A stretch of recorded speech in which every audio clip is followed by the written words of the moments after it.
going to be Immortals going up against Cloud9. And these two teams have fairly similar stories when you talk about where they came from. Obviously, Cloud9 coming in as kind of the super team all those months ago. And now we have Immortals. It's kind of a very similar story, coming from VIS Pro in the same way, coming in with a huge amount of hype in the same way.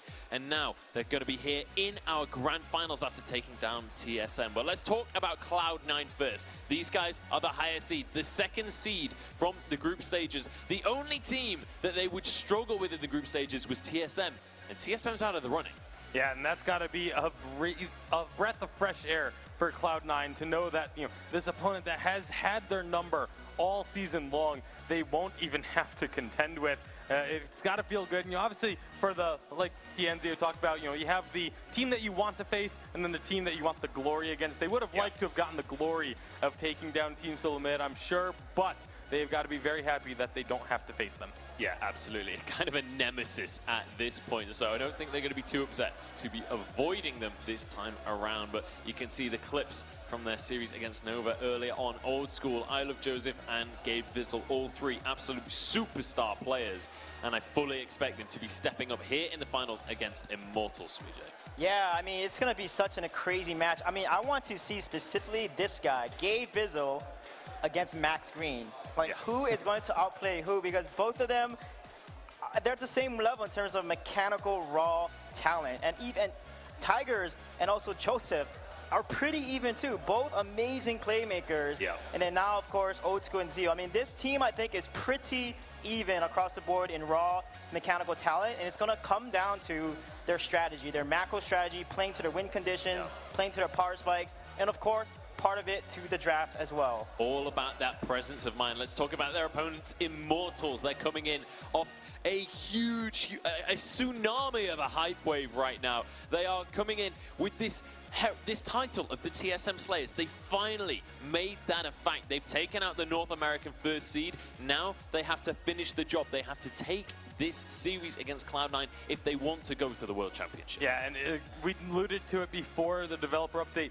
Very similar path for Immortals as to what we saw from Cloud9 in the previous season. The super team getting put together, coming through the regular season, not having the end result that they were necessarily hoping to have, but then coming in, taking down Team Solomid in the semifinals. They are poised to essentially almost mirror what Cloud9 did in the summer, or in the spring season. Yeah, not only to mirror what they did, but do it actually to Cloud9 on the stage in the finals. Honestly, this series is going to be so difficult to predict who is going to be able to take this one, just because of the sheer level of the teams. But Immortals, I feel like coming in with a huge amount of momentum off the back of that TSM series, they've got to be filled with confidence. Yeah, and this is a team that when they have that momentum, they just soar away with it. So Cloud9 will have to be cautious. But the most important thing is, I honestly believe that if Zio, Max Green, and Tigers play their hearts out, and none of them are a weakness on the team, they will beat Cloud9. And I think this is the team that needs to show up and show that Cloud9 is not the most dominant team in North America. There is another team in addition to Team Solomid, and that is Immortals. Cloud9, they're going to be the defending champions. Let's remember they did win way back in London, and there's a lot of pride on the line for them. They want to be the returning champions. They don't want to lose that title that they've been holding onto for the last 4 months. They want to extend their reign. And Immortals, in their eyes, just another upstart trying to tarnish their crown. Yeah, and you can see on your screen now the stats, how similar these two teams have been. I mean, they're most played heroes. The only difference is Vox versus Glaive showing up in those top three. So it is very similar drafts, very similar play styles from both of these teams, and that's another reason of why it is so difficult to predict, because you can't just say, oh, you know, they play more aggressive in the early game, and that's just a better strategy to use. They both are capable of doing that. Yeah, they're both capable of multiple styles of gameplay as well. That's what's going to be interesting. And I really want to talk about the Adagio pick that we've seen so much across the course of this weekend, because Old School is obviously known as the best Adagio in the world, right? He's got that reputation. He's been playing it for so long. But this tournament, Dienzio has come down, and I feel like he's throwing down the gauntlet with his own Adagio play. He has had some exceptional games across the course of this weekend, and do we feel like this Adagio is going to end up being a priority pick in this series? Yeah, I think it will be. Zio and Old School play Adagio so well, so it'll probably be a mage in the lane between Adagio against Celeste or against Scarf. And they both like playing Black Feather, Glaive, even Koshka. Like, Tigers has one of the best Koshkas in the world. So this will be a very interesting draft because both of them have similar play styles and similar draft preferences. Here we go. The draft is underway. Ladies and gentlemen, it is time to start our grand final. Cloud9 on the A side, Immortals on the B side. And Cloud9 taking their time with this first man, deciding what direction they want this to start in. Yeah, and we heard Dienzio say during his interview after their victory that they are not going to play Scarf against him. So maybe that's something that is going to be in Cloud9's mind now. Do they want to try and put some focus on the Scarf? The Adagio that we talked about, the Celeste has been incredibly popular. And so there's so many power picks, and that's just in the lane. We haven't even begun to talk about the power picks that can come out in the the captain role, or in the jungle. There's so many different areas that need to be focused on. And also, you mentioned the jungle role in conjunction with the captain role. We've seen this tournament a lot of captains being picked up and played in the jungle just to deny that from your opponents, and you have to expect the pinnacle of drafting coming out from both of these teams. The knowledge is there. They've got the backup staff as well behind them to help them with these drafts. It is so crucial that these teams get these drafts perfectly. Don't get just outplayed in the draft, because if you lose the draft in a significant way, it can affect your results so much. Yeah, and the great thing is, if you throw off your opponent with draft and you pick an off-meta composition, they have to learn the power spikes of that composition in the moment in the game. That's why innovating and throwing out a trump card and pulling out something that you've practiced is going to pay off really well. It's high risk, but also high reward, because your opponent won't know how to play against it. And that's why the teams that take this risk normally come out on top. It only has to work once as well. Let's remember that if you can just get one of those picks to pay off one time, you can win a game off the back of that. That's one of the games out of the series done with, and you can move on with the series and keep things rolling. Cloud9 going to be perusing their options with this. Yeah, that's Wrecked, by the way, on the left with Cloud9. He's a sub on Cloud9. And on the right is Hot Sauce, a longtime analyst when I was the coach, and now the coach for the team. And both of those individuals going to be helping their teams with the draft. Once we do get it underway, it looks like there may be a slight issue with getting the teams squared away. I think they're trying to ban Churnwalker. He's too OP. I mean, I would ban Churnwalker. I feel like once he comes out in ranked, he's definitely going to be banned a lot, just because I know I'm often historically known to ban the new heroes just because I don't want my allies to play them more than my opponents. You never want people without expertise playing that in ranked, but we should be able to get the draft underway shortly for you guys. Just having a couple of technical hiccups, and we'll be able to get this rocking and rolling and kicking things off. And now I want to talk a little bit about these CP carries as well, outside of the Adagio. Obviously, we talked about how much of a pick that is, but also the Scarf for Dienzio. This is something that he was playing against TSM and destroying with, and we've seen that in the past as well. Is it going to be as effective against Cloud9? Yeah, if they get the right draft and there's like a Glaive with a Lance or a Catherine, that is such a solid composition. And Scarf is one of the strongest, if not the strongest late game carry, along with Celeste and CP Idris.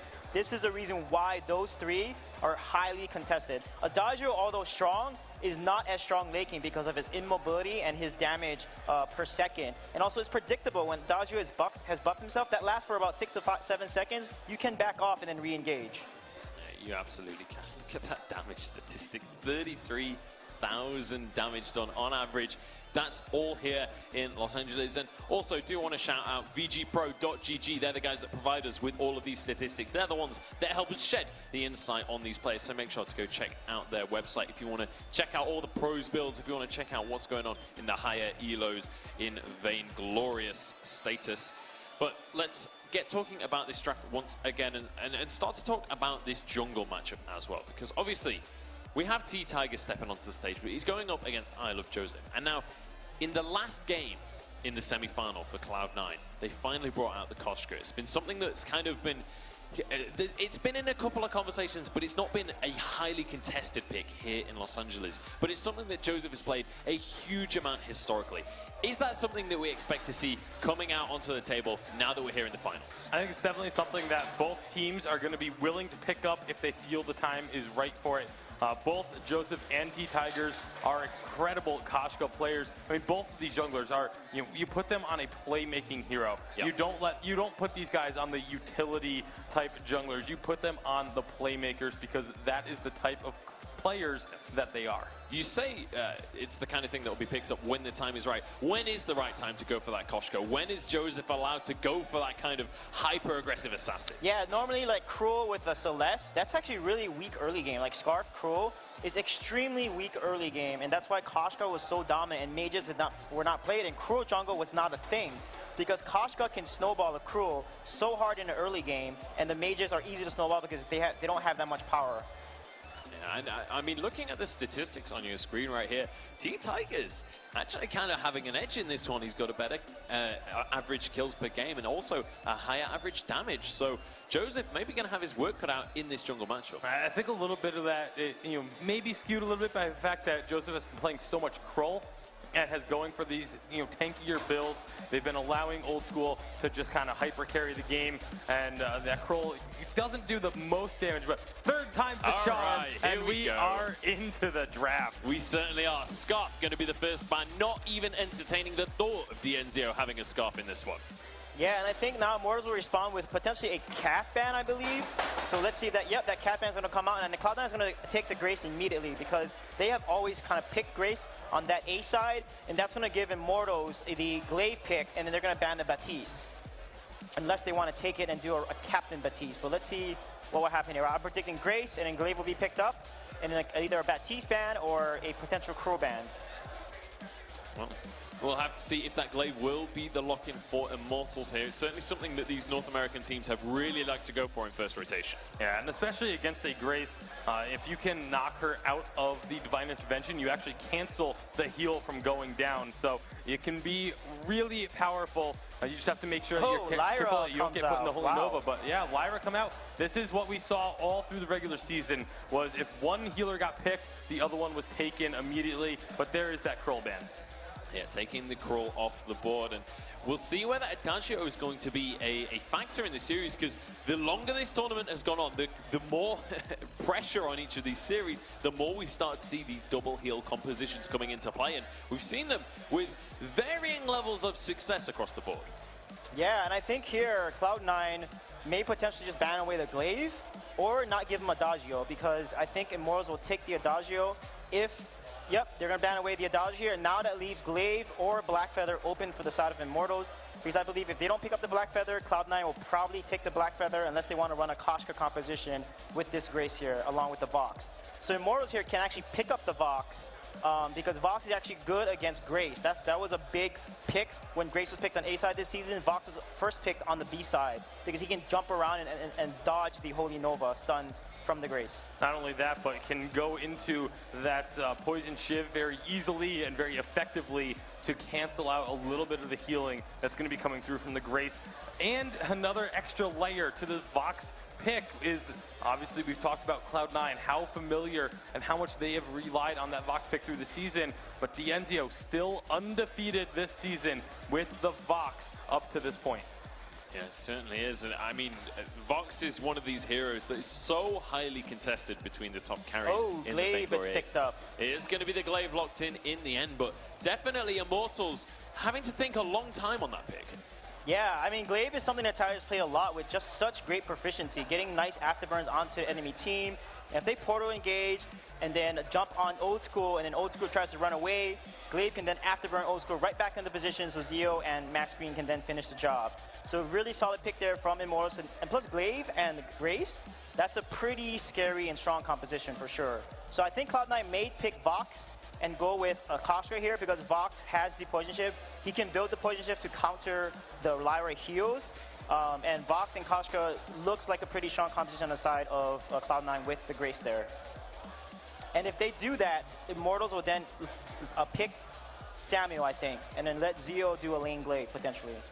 Certainly could be an option. The Vox comes on through in the end. So the Poison Shiv will be available for them. They've got that Grace. It's going to be able to heal the Vox up during these fights if he is diving deep. And I'm curious to see what kind of jungler we see coming out from Cloud9 now. Yeah, it's going to be something aggressive. Kashka, maybe he goes to the Taka as well. It's another one. Ooh, Taka's risky into a Lyra, though. It is risky, but you know, if you're going to take risks early in the series, is a good time to do it. But it will be that Kashka coming out again, that hyper aggressive. You were wondering when was the right time? Right now.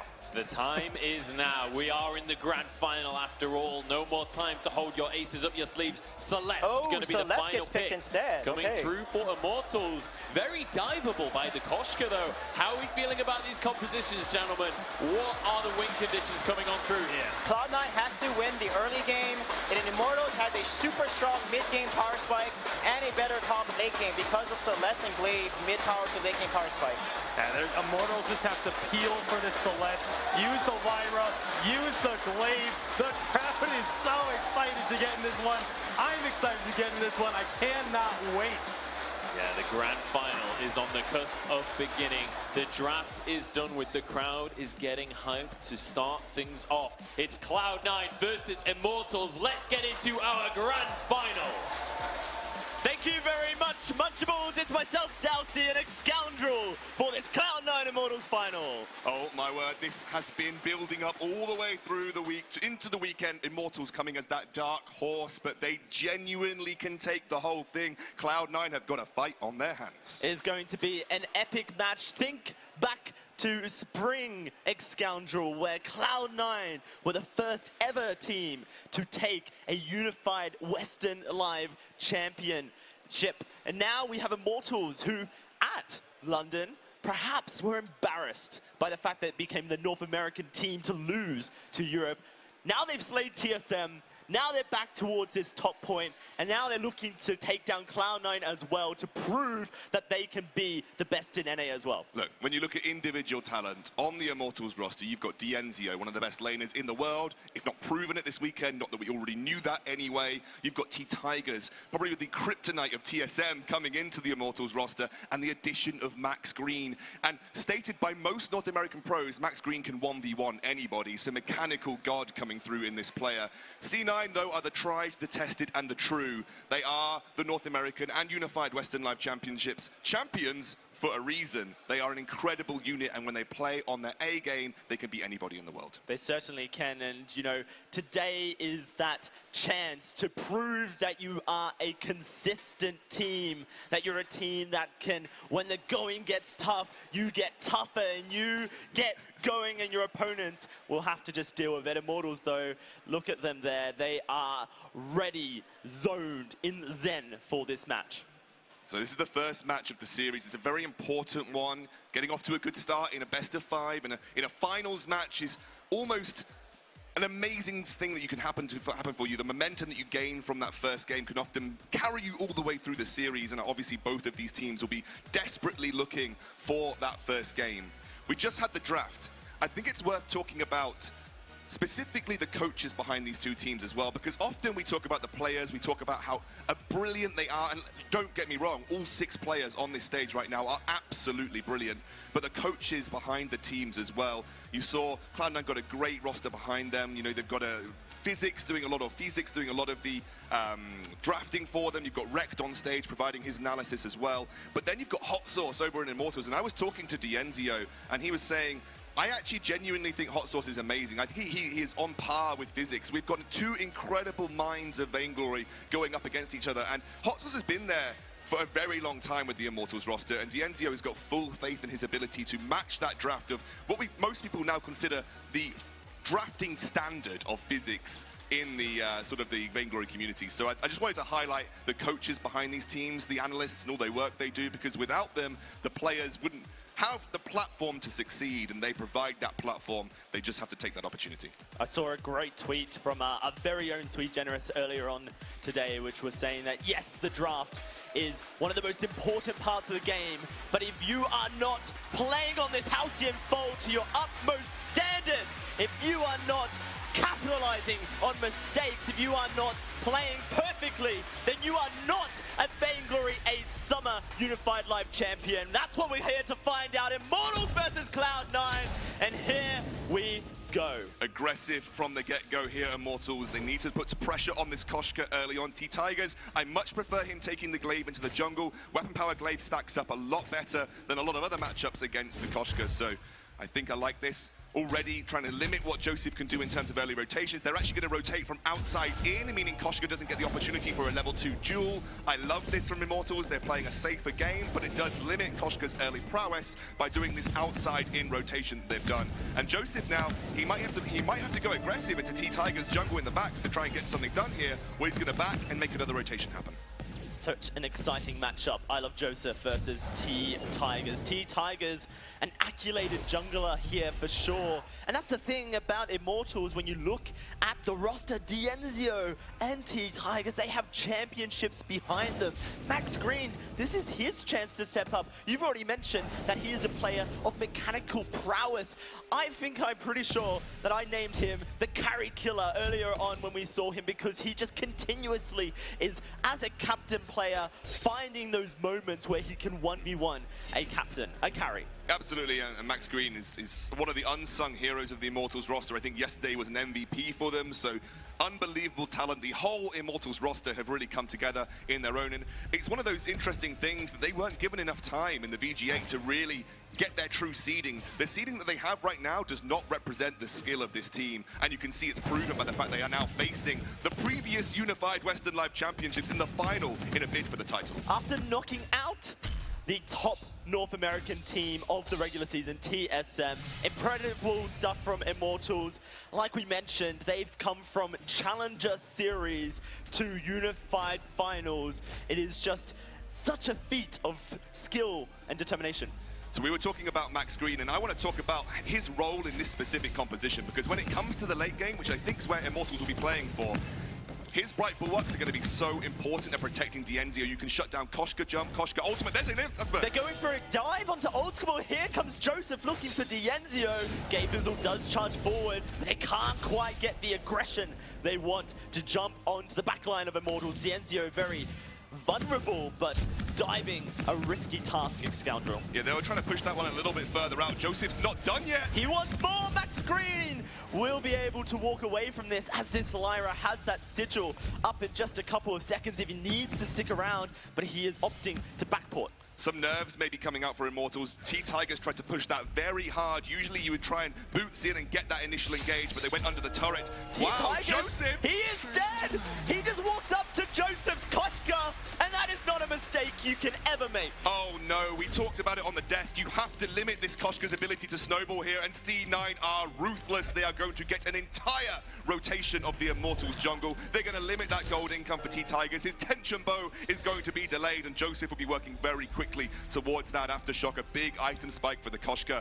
Really good start for C9, and when Joseph pops off, C9 pops off. He is such an aggressive playmaker for the team. They need this momentum to carry through. They don't want to let Dienzio get to that 3-item spike on the Celeste, because that, we've seen what he can do with it. He can be destructive with it, and I think C9 know that. This championship Scoundrel, we've seen the 2.7 update meta evolve. This clockwork third item on Celeste, so obnoxious to go into because of the spam of helogenesis that you can output. And Dienzio, his statistics on Celeste have been immaculate as well. So it's something that Cloud9 are fully aware of. And if you look at I Love Joseph right now, just sitting here, wanting to punish T-Tigers, but also get his level 6 as quick as possible. T-Tigers got that though. This is something that Joseph did yesterday, by the way. Once he gets a full rotation, they time the camps exactly, and Joseph looks to pounce. No pun intended on the Koshka, but he tries to pounce on the enemy when they come towards their forward healing camp to either get it or try and take them out on a 1v1. Harder to do on Glaive, but I love the way that C9 really rely on their timings of jungle rotations to try and push an advantage when there might not be one obviously on the map. 5 minutes in, that yummy catnip frenzy now unlocked for I Love Joseph, but Dienzio backports, picks up a reflex block. He understands the importance that is that reflex block and making sure that he doesn't get knocked down. This is something that Europe really struggled with. This is the North American rule against Koshka. when she's approaching level 6, you better be darn sure you've got a reflex block, because if you don't, it's a free kill. And I think C9 were one of the main teams that kind of instilled this fear of the Koshka level 6 into most teams, and Dienzio, very, very good presence of mind to go for that reflex block early on. Well, it is going to be Cloud9 looking to continue this pressure here. They got that single kill onto Immortals earlier, but they haven't quite been able to find Immortals out of position. Immortals recognizing that Dienzio needs some time to scale up. And let's just take a stock of what Joseph has done here. He is 13 CS ahead of his counterpart in the jungle, all through those tiny little chips away at the forward part of the jungle. It means he's going to hit item spikes more readily. He's very close, got the gold for the aftershock if he does want to pick that up ASAP. And that means he's going to have a huge spike, a damage output that is over that of T-Tigers. But T-Tigers looking for something in the lane. It looks like Immortals are playing a bit more tapered now. They want to try and wait and let Dienzio be the main source of their win condition. It looks like it's going to be peel late game mode for Immortals at this current time. It's scary. T-Tigers is moving up aggressively for a ganking position. But Joseph is readily available, so quick, and now Aftershock in inventory. Going to get that movement speed. He's found T-Tigers in the tri-push, but maybe they can turn this around. Joseph gets knocked back, but he's a quick little kitty cat, and he will be able to get away. Yeah, a little bit too early there for T-Tigers. It was a good setup, looking for that combo with the core collapse, but Bright Bulwark's going to carefully push Gabe Bizzle away. Old School now going to work back towards lane. Again, Immortals very much saying we want the 3-item spike on the Celeste. We want to get towards that Clockwork Eve of Harvest build with that Frostburn in tow too.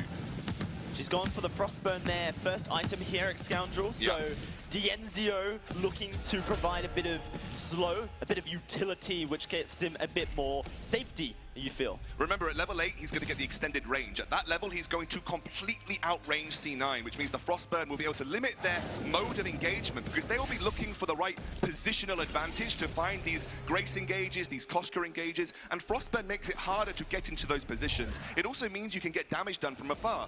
Frostburn's combination with Heliogenesis means a single star will slow enough so that you can get a supernova off on that same target quite easily.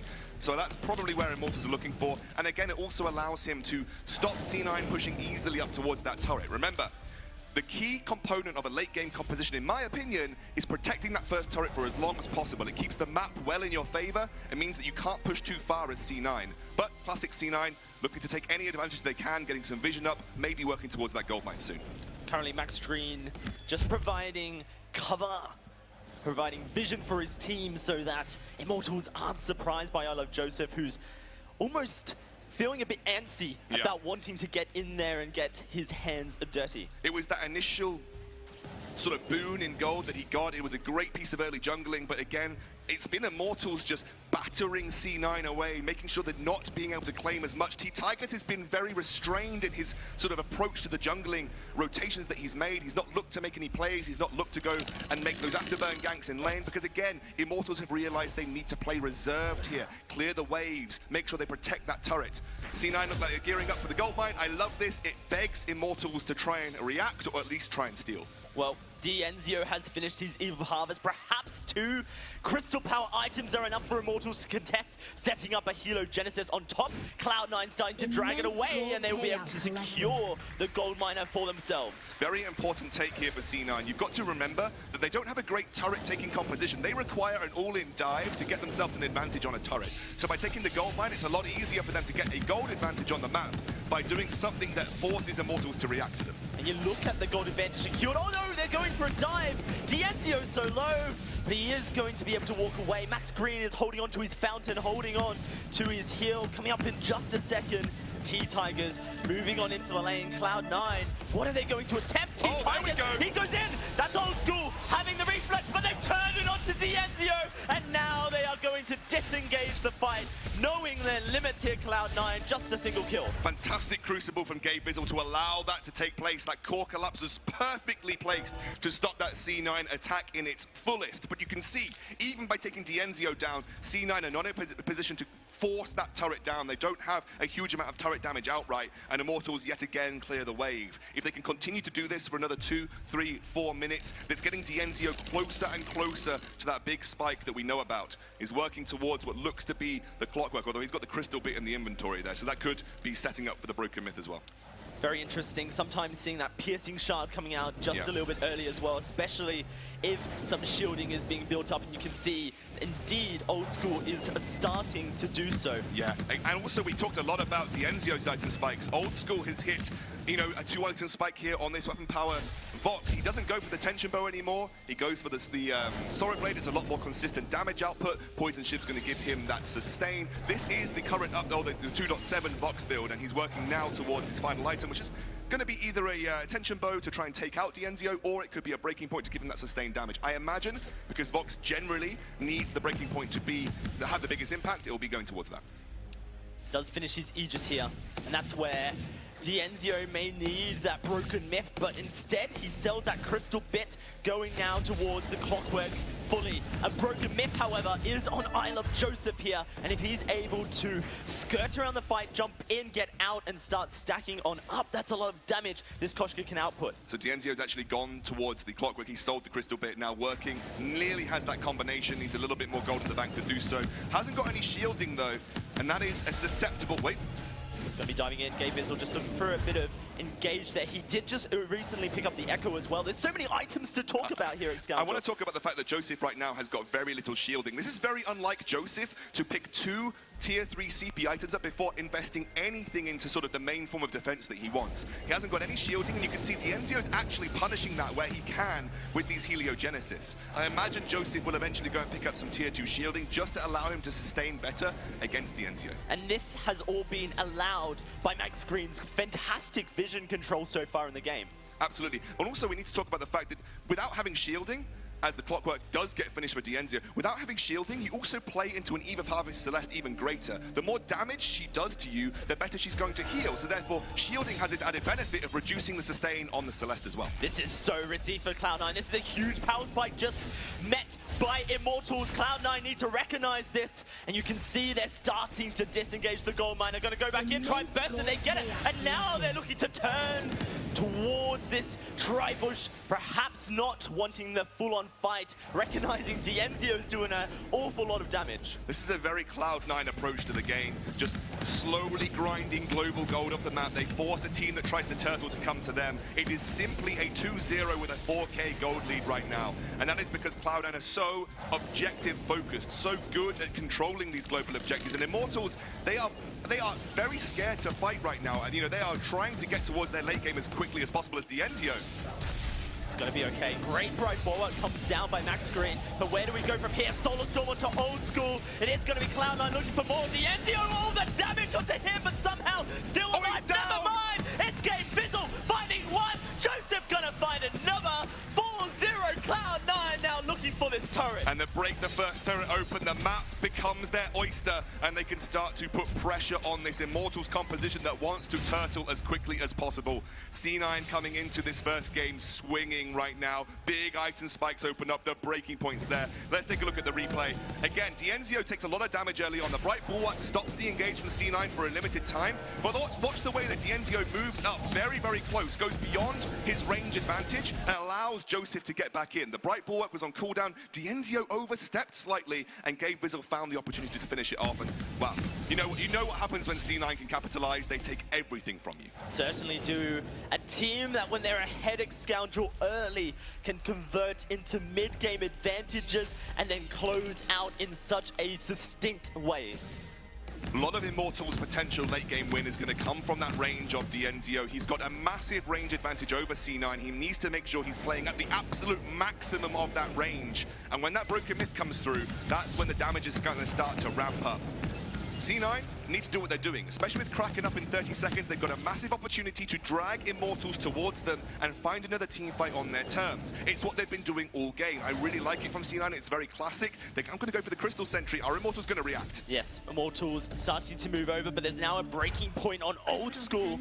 Going to be doing a lot of damage if a fight does turn to breakout. You actually mentioned the breaking point. We talked about the broken myth of Joseph early on as well.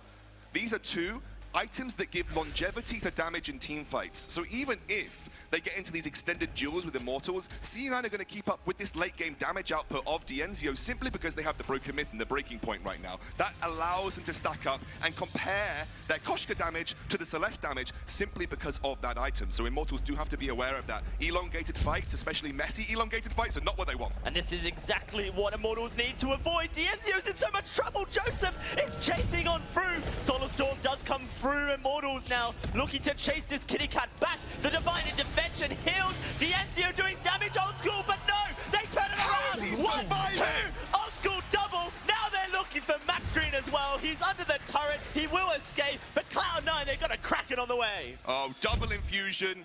Up to 15 breaking point stacks, up to 9 broken mid stacks. That's that elongated and longevity damage that we know from C9. Oh, I can't believe they survived that though. Unbelievable. Let's take a look at the replay. Again, they find another opportunity to force the fights. This is what C9 need to do. They need to force the fights here. And you can see Joseph forced Dienzio into a very uncomfortable position. But watch the way that they capitalize. They have the heal, which keeps Joseph alive, sustained, building broken mid stacks. And then Old School jumps in, not afraid to use the aggressive nature of a Vox to search for those kills. They're going to finish off, get the Kraken, and here we go. Look at the shielding on Immortals. It's almost non-existent here at Scoundrel. T-Tiger's only just recently picking up a light shield. Dienzio still now having to work towards an Aegis, and it just allows Joseph to dive on in there and be a threat that Immortals cannot deal with. Absolutely, Darcy, absolutely. You need to respect the Koshka snowball damage, and you know you did let Koshka snowball this game. This is Joseph who's taken every advantage that he can from the jungle, and he's wreaking havoc in this Immortal lineup. Gabe Bizzle just needs to heal him, and Joseph will do the work. Here's another dive. Dienzio escaping that Koshka ultimate. Cloud9 perhaps going a little bit too deep here, but they do have heals available via Gabe Bizzle, a fountain, and a double divine intervention via that Echo. Is going to use one on Joseph, uses the Echo to proc the ultimate again, and dives on in, but they're looking to turn this around. Old School going to have to escape, gets the heal. T-Tigers will walk away. The fountain necessary from Gabe Bizzle to keep Cloud9 alive. This Kraken will only find a single turret. Brilliant defense from Immortals there. Gold advantage from the Kraken as well, but they do lose a little bit of that map presence that comes with sacrificing a turret to the Kraken. Something that we also haven't really touched on is how important Gabe Bizzle on Grace is against a burst-heavy composition from Immortals. Celeste is burst-heavy. She has got that sustained damage, but the majority of her damage comes from the supernovas and from her ultimate. Grace's Holy Shield gives you a massive damage reduction to a single target with your Divine Intervention, including Grace herself, and you get that directional shield as well with the Benediction. So well-placed Divine Interventions will allow them to sustain through Dienzio's damage, and that's really important. Immortals right now are turtling a Scoundrel. Dienzio sitting just about 100 gold away from finishing his Broken Myth. Oh, Broken Myth, yeah. He hasn't even finished it yet. I didn't even see. Once that Broken Myth is finished, the fights that have been breaking out, Immortals have been making them a sustained affair. And you can just consider that that sustained fight, whilst Cloud9 can do so well, will change as soon as Dienzio can start stacking. They're going to go for the Crystal Sentry here. I don't think Immortals are in any mood to contest this, and they're going to give it up very happily. Dienzio is going to pick up the Broken Myth now. Take a look at Joseph's inventory as the Aegis gets finished up for T-Tigers. He's got a Void Battery in there. Now, that could go to a number of things. It could go to either Harvest to give him sustain in these team fights. It could very well go to an Echo. Now, hear me out here. Double Koshka ultimate, as FlashX proved on Roam Koshka, is pretty darn broken. And if you want to lock down a single target, what is better than a double Koshka ultimate? Not much. You have the Crucible from Max Green, a reflex block from Dienzio. Would it be enough, perhaps, to escape the Yummy Catnip Frenzy 2 times over? Perhaps, yes. But it could definitely be the panic that Cloud9 need now this Broken Myth has been picked up. Broken Myth, they need to use that range to stack it up before these fights go on. Remember, the more ability damage Celeste is going to get from those Broken Myth stacks, the more she's going to heal through the use of her Eve of Harvest. The better the healing is, the more likely she is to survive that initial burst and keep up to toe with Old School's damage output with this breaking point. So, again, there's so many different factors here that you need to consider. Celeste is all about building those Broken Myth stacks, getting huge burst damage, and relying on the sustain of the Eve of Harvest. currently Cloud9 starting up this Kraken. They have fantastic vision control of Immortals jungle, and they are going to spot Immortals coming on in. How do they react? They move away from the Kraken, disengage, and Gabe Fizzle gonna pump the wall treads. Here comes the dive from T-Tigers to push Old School back. It is going to be the Holy Nova missing. Gabe Fizzle going low. He drops that Crucible, but the Solar Storm rips through. Max Green going on in. Divine Intervention. Dienzio stacking up. 4 stacks now, but he has to walk away. And it's a route. Oh no! It's a route onto T-Tigers, but it doesn't matter. They're turning the fight. Immortals are here. Gabe Fizzle keeping it alive. How does this happen? Old School looking for a triple. Max Green looking like he's shall escape. Oh! That is Gabe Fizzle dying! What is going on? Old School's not done yet, Dowsey. 12 breaking point stacks. He's going to chase this down. Max Green looking to run. The crowd ramping up, and he's escaped.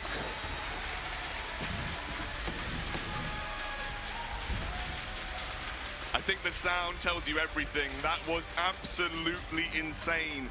Immortals surely had the advantage running in. I think we're going to take a look at that again in a second, because they surely had the advantage going into this. The Solar Storm was ridiculous. Gabe Fizzle, again, really keen to get on top of Dienzio and force him out of position. T-Tigers actually puts Old School out of the fight for the first few seconds, meaning, look, Old School's not building any breaking point stacks right now, and Dienzio's building all of the broken myth stacks. That damage was absolutely ridiculous, and Immortals thought that they can capitalize on it. But take a look at Gabe with the use of that ultimate. The Echo ultimate gets both of his carries back into the fight, and with the breaking point stacks building up, they're able to rebut and get back in. And that's when they start to turn things around. It's all about Old School, all about his positioning, his diving, his juking, and again, being untouched by these heliogenesis from Dienzio. Unbelievable fancy feat from Old School, but we wouldn't expect anything less. Holy moly, Scoundrel. Our first match of this Unified Live Championship Finals, and Immortals in a position now where it seems they can take the fight to Cloud9 if Old School doesn't have something to say about it. Tense moments here, because items that are going to be Immortals breaking points in the late game are starting to be hit. They're going to start to use that range advantage of Dienzio. They've managed to find the ability to rebut C9. C9 are taking the advantageous position in the lane. They're looking to bring Immortals close and into them. There's a turret that will block them from walking towards the base. Cloud9 haven't finished that choke point yet. It's Echo on Joseph. It is Echo on that yummy captive frenzy. We'll have to see that in the team fight, and whether or not he can hit that ultimate onto Dienzio. If it's all about that single target lockdown from Cloud9, there was a sneaking suspicion that it's all about the ability to just keep Dienzio in place, not casting abilities, and then allow Old School to do the rest of the work across the team fights. But you look at T-Tigers, he's only got 2 offensive... And it's low DPS offensive items as well. It's at this point in the game, especially post-nerf of Tension Bow, you're not getting the same level of efficacy that you did out of it previously. He's having to go towards a breaking point himself, I believe. And oh my word, that's a big one, because Grace had some changes to the base healing levels of her ultimate, but had a buff in the scaling. So this Shatterglass is going to hit huge on these Divine Interventions. And again, remember, Gabe Fizzle gets 2 of them. He's looking to use them on Old School and either Joseph. This allows them to basically reset their entire health pool in fights, which is absolutely massive, especially for Old School. I do not know how you kill Cloud9 now. They seemed unstoppable, but now they have a Shatterglass Echo. Grace, here we go. Cloud9 moving up. Those Heliogenesis starting to stack up in the lane as Dienzio starts to create the battle line on the Halcyon Fold. It's so difficult to play around Heliogenesis placement, especially with the Clockwork Celeste, where she just litters them across the fold. C9 is all about finding the right position, the right engage mechanic, the right angle. And those angles get limited when you have to walk through the potential of a supernova coming out from Dienzio. And that's what Immortals want to do. They want to play this slow. They want to keep them guessing as to where they can find these openings. They don't want to give them the openings. And you can see C9 are struggling to find the right opportunities. It's going to require a positional mistake. A big pickup for Dienzio now as well. The damage output from Joseph is going to be severely limited, which is why I like he went for the Echo. He's mainly here to facilitate Old School at this point. We have 2 hyper carries for both these teams. Dienzio versus Old School. Who can be supported best by their team and who can ramp up their damage? Look at them really, really respecting each other's compositions at this point in time. C9 know that they don't win the range advantage. They've got to try and force Immortals to come to them, and that's what they do by moving through this lane. They force Immortals to want to make the move, but I love what Dienzio's doing. He's clearing the wave, saying, even if you get to turret, you've got nothing to get the turret with because you don't have a wave, because Dienzio's clearing it every time, and you can see C9 look lost after this position. Yeah, currently just Max Green and Immortals providing a wall that Cloud9 would have to pass through if they wanted to fight. Does look like Cloud9 have separated. They're not going to in. It's all a bait, is what Immortals is thinking. They're suspecting that Cloud9 will just re-engage immediately. This Crystal Sentry here, one more life to go. Cloud9 figure perhaps they can take that, but no. Immortals are there, so maybe they can bring them to the Kraken, but Immortals are so patient in this playstyle. And even if you start Kraken, you still have the annoying supernova damage and the range advantage of Dienzio to look out for. Immortals have done such a good job stalling this game because now they're in a real potential position to run away with it and bring a massive comeback, which it looked like it was all C9 for the early game. C9 are done with waiting. Looks like they wanted to go in, but they couldn't quite find the engage. That is going to be the silence. It's a choke point here. Joseph looking to round the corner and get on top of Dienzio. Cloud9 perhaps trapped a little here. They don't know what to do. They keep trying to make the same move, and Dienzio keeps clearing the waves, and then C9 get stuck in no man's land. Really clever moves from Immortals to realize that the wave is the crucial part of this strategy from C9. And remember, C9's composition now is all about keeping... Oh, goodness me. C9's composition is all about keeping Old School alive long enough in these fights, but wait a second, here we go. They baited them towards the Crystal Sentry. Tigers is going to engage. Who's that stuck there? It's Gabe Fizzle, healing himself. Dienzio blocks one, the second comes through. It's a block! Max Green blocks it, but it doesn't matter. Dienzio is dead, and Cloud9 has found the kill. Can they get more? Yes, they can. It's a double for Joseph, and they found the fight they need. Are they going to go for Kraken, or are they going to go for the win? It looks like they're going to push things down. They've got 50-second death timers. It is a huge push from C9. The double Koshka ultimate, bringing the fire in this fight. And T-Tigers versus the world right now. Incredible patience from both these teams. But Cloud9 going to be rewarded, perhaps? No. No, they will not be. They are running from the base. They have decided that it is not safe to finish this game. T-Tigers lets them know that this is his den, and in his den, his rules apply. And he chases them out of the base. And now they're going to start at the Kraken. They've still got timers to work with here. T-Tigers would have to make a ridiculous steal. He's got the burst damage of the tension bow to work with. It is very, very possible that he can stop this himself, and C9 want absolutely none of it. No way they're going to take this risk at 27 minutes into the game. T-Tigers is known for these miracle plays. It is incredible here at Scoundrel, this Unified Live Championship. North America meets Europe. The differences in meta. North America known for these fast-paced, quick closing games. Europe known for stalling out and making sure that the right move is made. It seems like these teams have utmost respect. So what you're saying is two really good early aggressive North American teams, when they come together, they play like EU.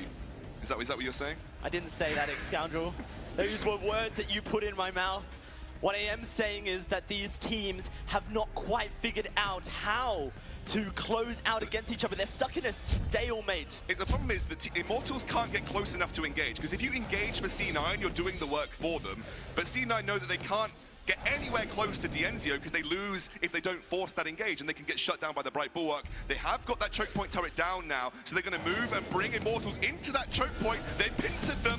Now they're looking for the engage. Holy Nova goes down. It's a lot of damage. That choke point. Dienzio blocks the yummy catnip. A silence comes through. He gets him again. Them. Dienzio, though, still alive. Solar Storm rips through, trying to find the damage. But can he do it is the question. He's got the range, and Joseph can't move forward. And T-Tiger says, this is my den, and my rules apply. Old School trying to find the kill. Oh, he's still alive. He's still alive. Where is T-Tigers? He's dead. They haven't traded yet. Max Green will be next. Dienzio goes down, and that's the ace for Cloud9. Not just the ace, they take the first game of this series, a 30-minute classic, the likes that you will very rarely see in Vainglory esports. I can't even talk properly. That was absolutely insane.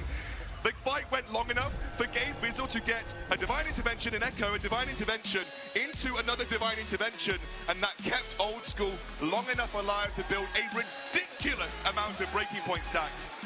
Look at them. They feel exactly the same way that we do. They feel exactly the same way that we do.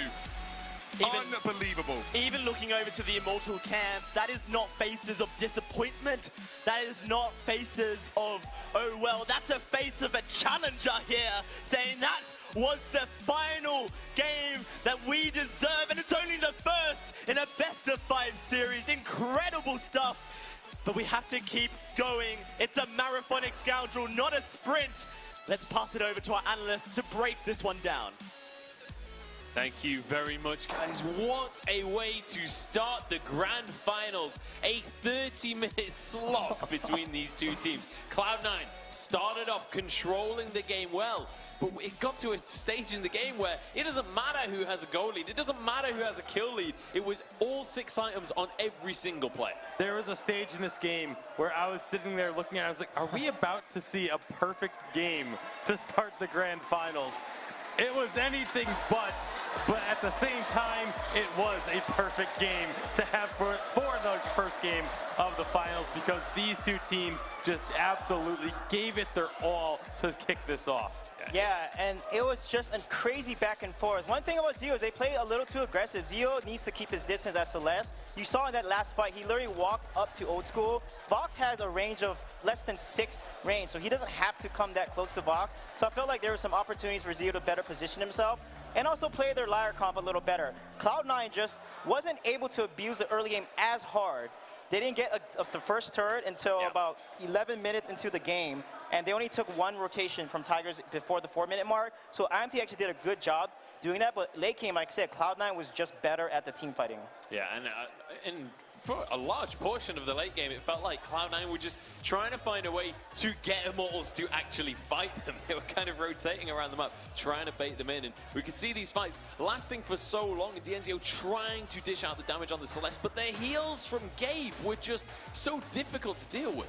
Yeah, the heals from Gabe, constantly able to get the heals off on both of his damage dealers and keep them in the fights for so long. But even Max Green then with the Lyra able to get the heals down for his team as well. These fights took so long to come to fruition, and it was so back forth. These Solar Storms, when they connected, did so much damage, but then immediately it's Divine Intervention, Echo, Divine Intervention, and Cloud9 are able to stick around. Yeah, and the one thing is, Immortals has Lyra. They don't need to like get close to Old School. This is where Old School carries. Lyra can just heal up half health for all of the carries there. Like, I felt like, and plus Old School had so many breaking points. That was a huge mistake from IMT, and Old School knew what he needed to do. He was getting so many stacks, and this was a great getaway from Max Green here. It was pretty funny. And this is the thing, like, Old School on this Vox, multiple times in these situations, you see these fights going on for so long, Vox is just stacking up breaking point the entire time, and then the longer the fight goes on, the more damage he's dealing, the more he's able to sweep up these fights at the later stages of the game.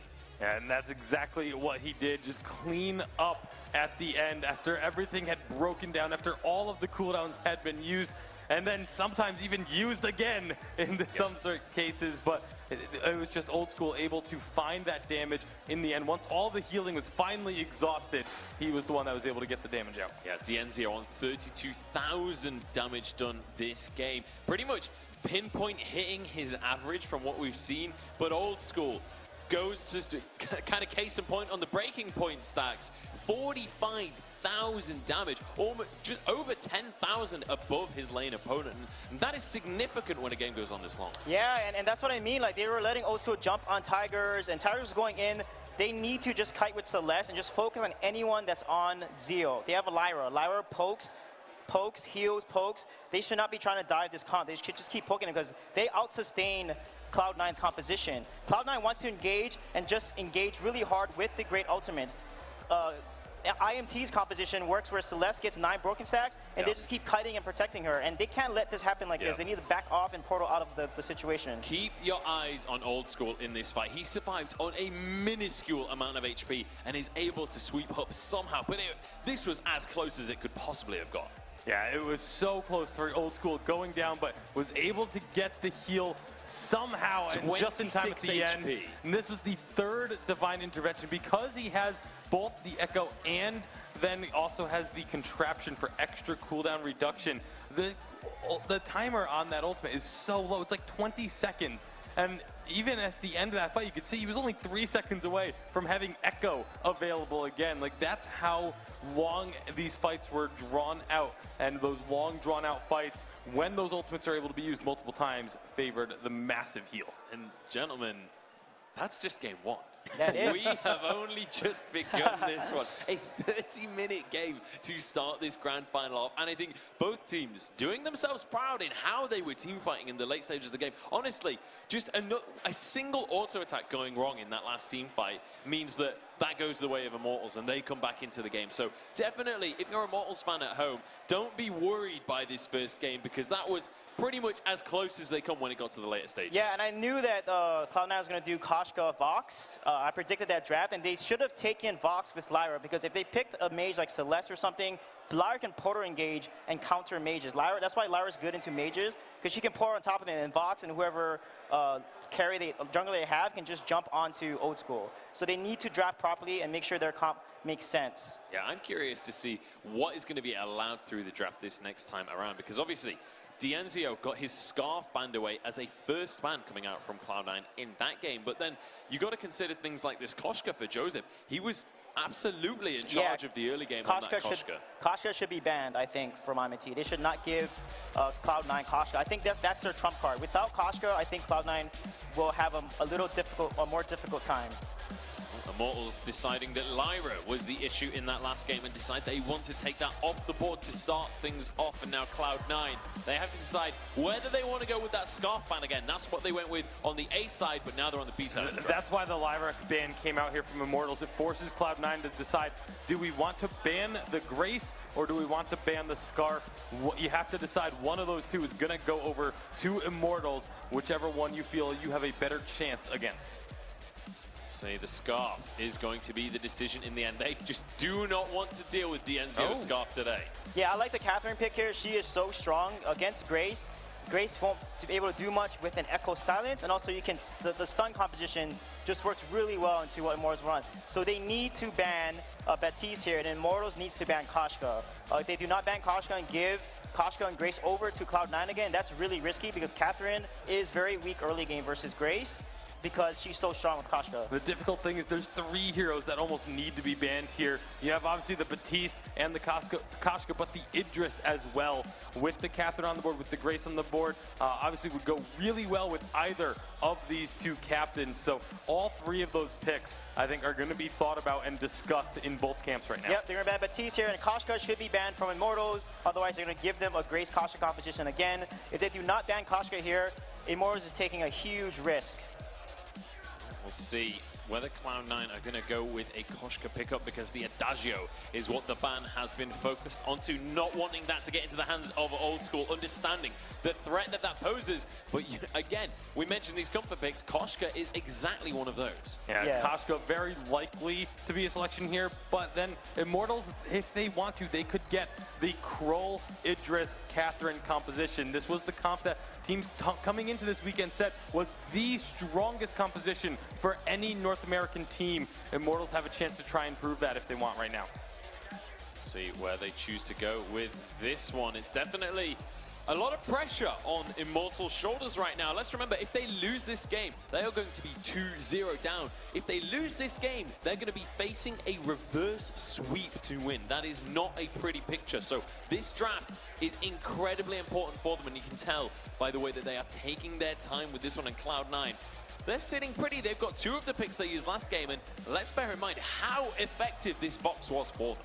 Yeah, and Immortals probably wondering right now if they want to try and take the Koshka for themselves or if they want to go for that North American power comp. It's a difficult choice to make because even if you get the composition that North America has made a name with, you're still giving that Kasha. You're giving the exact same composition over to Cloud9. And are you confident enough to feel like you can beat that composition with a slight change? But they're actually not going to go with They're going to go with them. Celeste, Glaive, and Catherine, and they're going to give Koshka again to Cloud9. I think that's a huge mistake. I don't know why they're worried about Adagio. He's easy to CC, so I think that they're kind of overthinking a draft a little bit, and they need to learn from the previous game. All right, looking for this hard CC composition by the looks of things, though. They've only got 9 seconds to lock it in, and it will be the Celeste in the end. So we've seen this composition work across the course of the weekend. If you can chain those CCs onto a single target, you can eliminate them. Yeah, their best chance here is to actually chain the CCs onto the Grace. Try and prevent her from getting the heals off. If you can either chain her and then focus down the damage onto one of the carries, or just focus her down. You can do either one of those two, especially because, as we've talked about, if you get the Echo, she is a lot squishier of a target. She does not have a large health pool, despite being very tanky because of all the whole the holy shield. Oh, they're gonna go with Crow instead here. This is, oof. I think that's a little risky, honestly, because Immortals has shown that they can play against a Crow extremely well. However, Crow and Grace is a very deadly combination. Yeah, definitely. And Krull has been one of the strongest junglers here across the course of the weekend. But Cloud9 kind of say, you know, we're not leaning on this Koshka. It's not the only thing we can pick. And deciding that Krull is going to be the pick for this situation. Now, my question for you, gentlemen, is how does this one play out? Because we have a Vox and a Krull on the same team. Surely that's double weapon power composition right now. It looks like it, and it's going to be a risk, like Sweet just said, because the Krull is not this early, aggressive, playmaking jungler that can take over right from the start. All right, we'll see if they're going to be able to deal with this situation, if Immortals can turn this into a 1-1, or whether Cloud9 are going to run away with this one. Let's pass it up to the casters. I am certainly hoping that we have yet another fantastic game. What an incredible start to this series here at Scoundrel. Unbelievable. I have never sweat like I have during that game. I was so animated. We're heading on to the Halcyon Fold for the second game of this series, Dalsy. Let's dive into these compositions, because we were chatting about, and the analyst desk rightly pointed out, double weapon power coming out for C9. But Dienzio, he's not going to build armor. He's got to respect the From Hell's Heart, as we've got an engage already from Immortals. T-Tigers, after burns, Matt Screen with a merciless pursuit, and that should just be the most easy first blood that Immortals has ever had. They're going to walk into the jungle now and look to start stealing away some of these camps. And oh, I'm getting excited already at Scoundrel because of how this series has already been. Gabe Bizzle's done a very intelligent move here, though. He's going to try and steal away from the end of the the back camps of the Immortals roster. Who do you think will win? Well, let's see. You have decided that 88% in favor of Cloud9 off the back of that last game as well. Gabe Bizzle will not get the doubles, the more valuable of the two back camps, but will get the healing camp, and is now stuck between a rock and a hard place. Yep, T-Tigers going to move on in with Max Screen for that CC lock, but Cloud9 are coming to join them, and it looks like Immortals not wanting to take the fight when the trio of Cloud9 are present. Dienzio now going to head back towards the lane as Old School shoves a minion wave towards him. So remember, with a Celeste, you often need a space for a reflex block, and you want your 4-item build that we saw Dienzio pilot in the last game, which means there's not going to be space for armor. You can't afford to not have a reflex block because you need to block the From Hell's Heart. And realistically, if you're going up against the Immortals roster here as C9, who is the only person that you want to kill in a team fight? It's going to be Celeste. That was shown in the last game. Celeste was the primary target time and time again. So they're just going to try and dive her, know that she's not going to build armor, and try and capitalize on that. T-Tigers can alleviate that by maybe looking for a breaking point focused Glaive build, so when he's kind of being ignored or untouched, he's building the breaking point stacks up and can look to carry the same way that Old School did in some ways in these team fights. A very different dynamic that the double weapon power can bring. For Cloud9, it's a dynamic that they have to, you feel, get a fairly good early start on, because as soon as that double weapon power doesn't quite find the impact early when the tension bow is completed on the crew, then Immortals might just find themselves in a position where they can weather that storm. The double silence from Max Green is going to be very influential in these fights as well. If you silence up Gabe Bizzle so that he can't use that divine intervention at the crucial moments, that's where Dienzio's burst could come through and pick off some targets here or there. So, again, some advantages for Immortals in these team fights. They obviously have, on their front line especially, the ability to build that singular defense. Double Atlas Pauldrons will be very good. Oh, Old School able to jump away, but the afterburn comes through. An auto attack flying, but it won't be enough Celeste's auto attacks do a fair amount of damage, but not quite enough to secure that kill. Instead, Immortals find out a rooted Joseph. Oh no! Can he escape? He has the speed boot, but a great core collapse comes through, and Immortals will find a second. Doesn't look like Immortals are phased off the back of that first game. They have reset and they are ready to bring the pain over to C9. Look at this, T-Tigers. No, Old School's dead. T-Tigers goes down as a return. It is a punished move, you could say, or maybe a greedy one. But at that, it is 1,000 gold lead Immortals have already accrued. Look at them being proactive. T-Tigers has already got his tension bow. He's picked up a little bit of armor to go with it as well, so that's going to give him a damage reduction already against this double weapon power composition. And actually, I really love the proactive early play for Immortals here. And with the tension bow and glaive, they're going to look to make more and more of those ganks, I believe. Try and shut down this Cruel before he gets to the mid-game. Cruel shines in the mid-game. That's where he is one of the strongest. So obviously, if they can get this advantage early on, then they won't have to play that turtle game that they played in the previous game. They won't have to try and bunker up and play for the late game. They can actually get there a lot quicker. Currently, for Cloud9, this early slip in presence for the Cruel means that T-Tigers is able to roam where Immortals needs, and the great thing that has been Immortals' roam so far is the fact that Dienzio is not being punished whatsoever for it. In fact, he has a gold lead over Old School. Yeah, he's working towards what looks to be that Frostburn again first. Yes, he just picks it up as I say that. And they'll make a quick rotation back up towards the lane. Gabe is waiting there, but remember, Heliogenesis do give an element of vision when you throw them down, so he will be spotted out. Screen finds the sun. It's another. Joseph charges onto Dienzio. A lot of damage onto Dienzio, but he's going to survive, and now it's Joseph isolated. He should fall, you would feel. T-Tigers rounding up for another. There's the stun and a huge crit as T-Tiger finds the auto attack. Twisted Stroke, Tension Bow proc is pretty hard hitting in the early game as Tension Bow comes out. Poison Shiv there for Old School as well. And T-Tiger's going to look to try and take away some of the jungle where he can. He's got that Twisted Stroke execution, and he'll get it. Is going to have that heal, and Gabe Fizzle will be able to walk away. He does get stunned. Max Green up to 7 on that stack. Of course, doubled after the 2.6 changes on Catherine a little while ago, which means that her stacking ability for the added armor and shielding increased. Currently, Cloud9 pushing Immortals into this turret. Joseph, not quite 6, but he's about to hit it. And there is the ultimate ready to find a stun, followed up by Gabe Fizzle's holy shield. The knockup that can come out. Holy Nova. And that's the kind of CC lock that Dienzio is scared of. Yeah, but he's already planned ahead as he would have done versus Akoshka and has picked up the reflex block early, knowing that he is a crucial component of his composition that can't afford to be messed with. C9 now caught out, maybe. Oh, it's going to be a stun.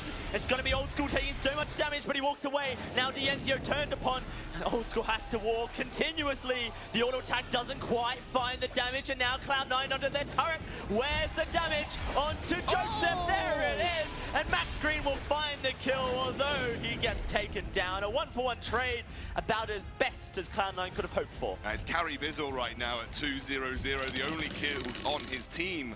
But Immortals still turning up the heat, keeping the pressure on, not allowing Cloud9 to have those mid-game advantages that they had in the previous game. And it's very important to do that against a team like Cloud9, because now C9 won't feel as comfortable going for the gold mine. They won't be able to say, let's bring Immortals to us, because they, they're fearful that they could actually lose in a team fight situation. So they're not going to be able to accelerate their gold lead easily as they did in the previous game. And that's what this early aggression does net you if you're an Immortals fan. It means you're going to have a smoother ride through that mid-game and get towards that late game, which is oh so important for the Celeste. And the difference is Max Green here. Once more, this kid from Canada is just stepping up time and time again, and he is finding the stuns his team needs to make this composition work. The Catherine, so influential. Cloud9, great Holy Nova, knocks up Fen. Dienzio with a great block as well onto that Cruel ultimate. Means that there is just no engage potential for Cloud9. Well, you've got the benediction, but it's very difficult to make that work. Especially when they are so close towards their own turret. You're putting a lot of pressure on yourself there to perform. like that both Max Green and T-Tigers look like they're accelerating towards an Atlas Pauldrons. The #1 counter to Cruel is not a hero, it's Atlas Pauldrons, and it's very, very good at shutting down his mid-game burst potential because he relies on the attack speed to build the stacks for his smite, and it looks like both Max Green and T-Tigers are going for that. Immortals wanting to secure their jungle, but not willing to put themselves in danger to do it. Allow their fronts to be removed by Cloud9 here. Max Green just providing vision as the gold miner will be started up here. Immortals are nowhere near. Dienzio has a Solar Storm if he wants to throw it out. Perhaps we see it come down through the lane. No, it's so hard to even attempt that when there's a crew on the enemy team who can Spectral smite it away. They knew that they weren't going to sort of... It would be a very long shot and a waste of an ultimate that could be very influential in a team fight, especially now that you've got the Eve of Harvest. Their main concern will be, again, defending this first tier turret. C9 were very decisive. They knew that Immortals had backed. They had a prime opportunity to go straight for that gold mine, and it's allowed them to catch up in gold now, just 400, 500 that separates these two teams. So wait, there's infusions for both Old School and Joseph. They're going to want to take advantage of that, otherwise it's 1,000 gold wasted. Maybe the gold mine, you could say, is taking advantage of your infusions. You knew that you had that infusion advantage for a team fight situation. Doesn't look like Immortals are that bothered at investing into something like an infusion at this point in time. Cloud9 have positional advantage in the lane. Gabe Vizzle providing block, and it means that Dienzio has to take the long route around. Immortals actually going to allow T-Tigers to clear his jungle. There is a lot of wave clear available to Dienzio, who's currently just sitting just a percentage of experience away from his level 8. T-Tigers has actually got an infusion in his inventory right now, but again, like you see, double Atlas Pauldrons has been prioritized here, and that, while we talked about it being very good against Cruel, has that double whammy effect of obviously being very good against a Vox as well. And with 2 shots to make that land, you know that you can have a complete devastation of a team fight if you chain those Atlas Pauldrons together. It's double weapon power. You've already got your tier 3 armor on your front line. It's going to mean that it's only the Celeste who is going to be able to take damage. And unlike Koshka, an element of body blocking comes in here for Immortals. You could stand in front of Cruel and make sure that it's very difficult for him to land and easy from Hell's Heart, meaning it's a lot safer as Dienzio to play on the back line, knowing that your team will be able to stand in front of you and block the majority of that C9 engage and lockdown potential. So C9 might have a harder time dealing with Dienzio now. They've got the range advantage. Dienzio has level 8. T-Tiger stunned up, knocked up as well, but he will get out. The silence comes through. Max Green holding on to that fountain. They're going to try and attempt to get T-Tigers back to base so that he can heal up and they can continue to fight under this turret. Dienzio hasn't got a huge amount of energy, but is going to be regenerating that fairly rapidly. Just need to clear this one wave. Actually, I do think T-Tigers will even get back before C9 can push it to the turret. Really good hold by Max Green, because it does mean that this resulting team fight is not going to be that one-sided advantage that one team with a fountain and one team without can net you. And Immortals will be able to hold on to that first turret once more. Again, this is so measured between these two teams, because in North America, there's often a rule is if you don't have a turret by 4 or 5 minutes, you're considered you're not doing enough in the early game. And that is just so different to the way these two teams are playing. They respect each other so much. They're so good at preventing early game aggression, to the extent that we're getting these very drawn out, even EU-like games coming out from both of these teams. And what it leads to in Scoundrel is just the tense moments as these teams continue to face off in perhaps a stalemate, although I feel that this game will be slightly different. The fact that there is double, a triple CC in fact for Immortals through the merciless pursuit, the afterburn, and then a core collapse makes Old School very vulnerable. Unless Des was talking about the Grace and Cruel combination being so... Oh, T-Tigers. T-Tigers, afterburns, is going to take a lot of damage, punts Joseph away, and that's about that. Good escape by T-Tigers, nothing more you can say about it. Unless as we're talking about that combination between Cruel and the Grace, they're going to go for the gold miner here. I'm not even going to get a chance to talk about this, Dowsey. They're going for a fight. Does Immortals want the fight is the question. Scoundrel starting to stack up that Helo Genesis. T-Tigers, a lot of damage onto him. The silence comes out. Max Green, the fountain being held onto. He has to throw it out soon, or else his team will wither away. Old School, oh no, has stepped onto a lot of damage, and Dienzio is out putting it all. That's going to be Joseph falling, as Old School now their main target. There he goes, and Max Green will say, that's my kill. Only Gabe Vizzle left alive, and Immortals will chase him to his turret. How do you even measure how close that is going to be for Immortals. How does Max Green hold on to that fountain and say, don't worry guys, I might be at about 10 HP, but I got you, fam. I've got you. I have no idea how someone makes that kind of high-level decision, but Max Green certainly does. It was the perfect bait, and Immortals capitalized on it fantastically. Old School with a double Grace ultimate, thought that he could get in there, thought that with the breaking point building up, he'd be able to carry the fight, but Immortals turned it around so well. Max Green now with that Echo on the Catherine going to be outputting a double blast tremor for the extended silences.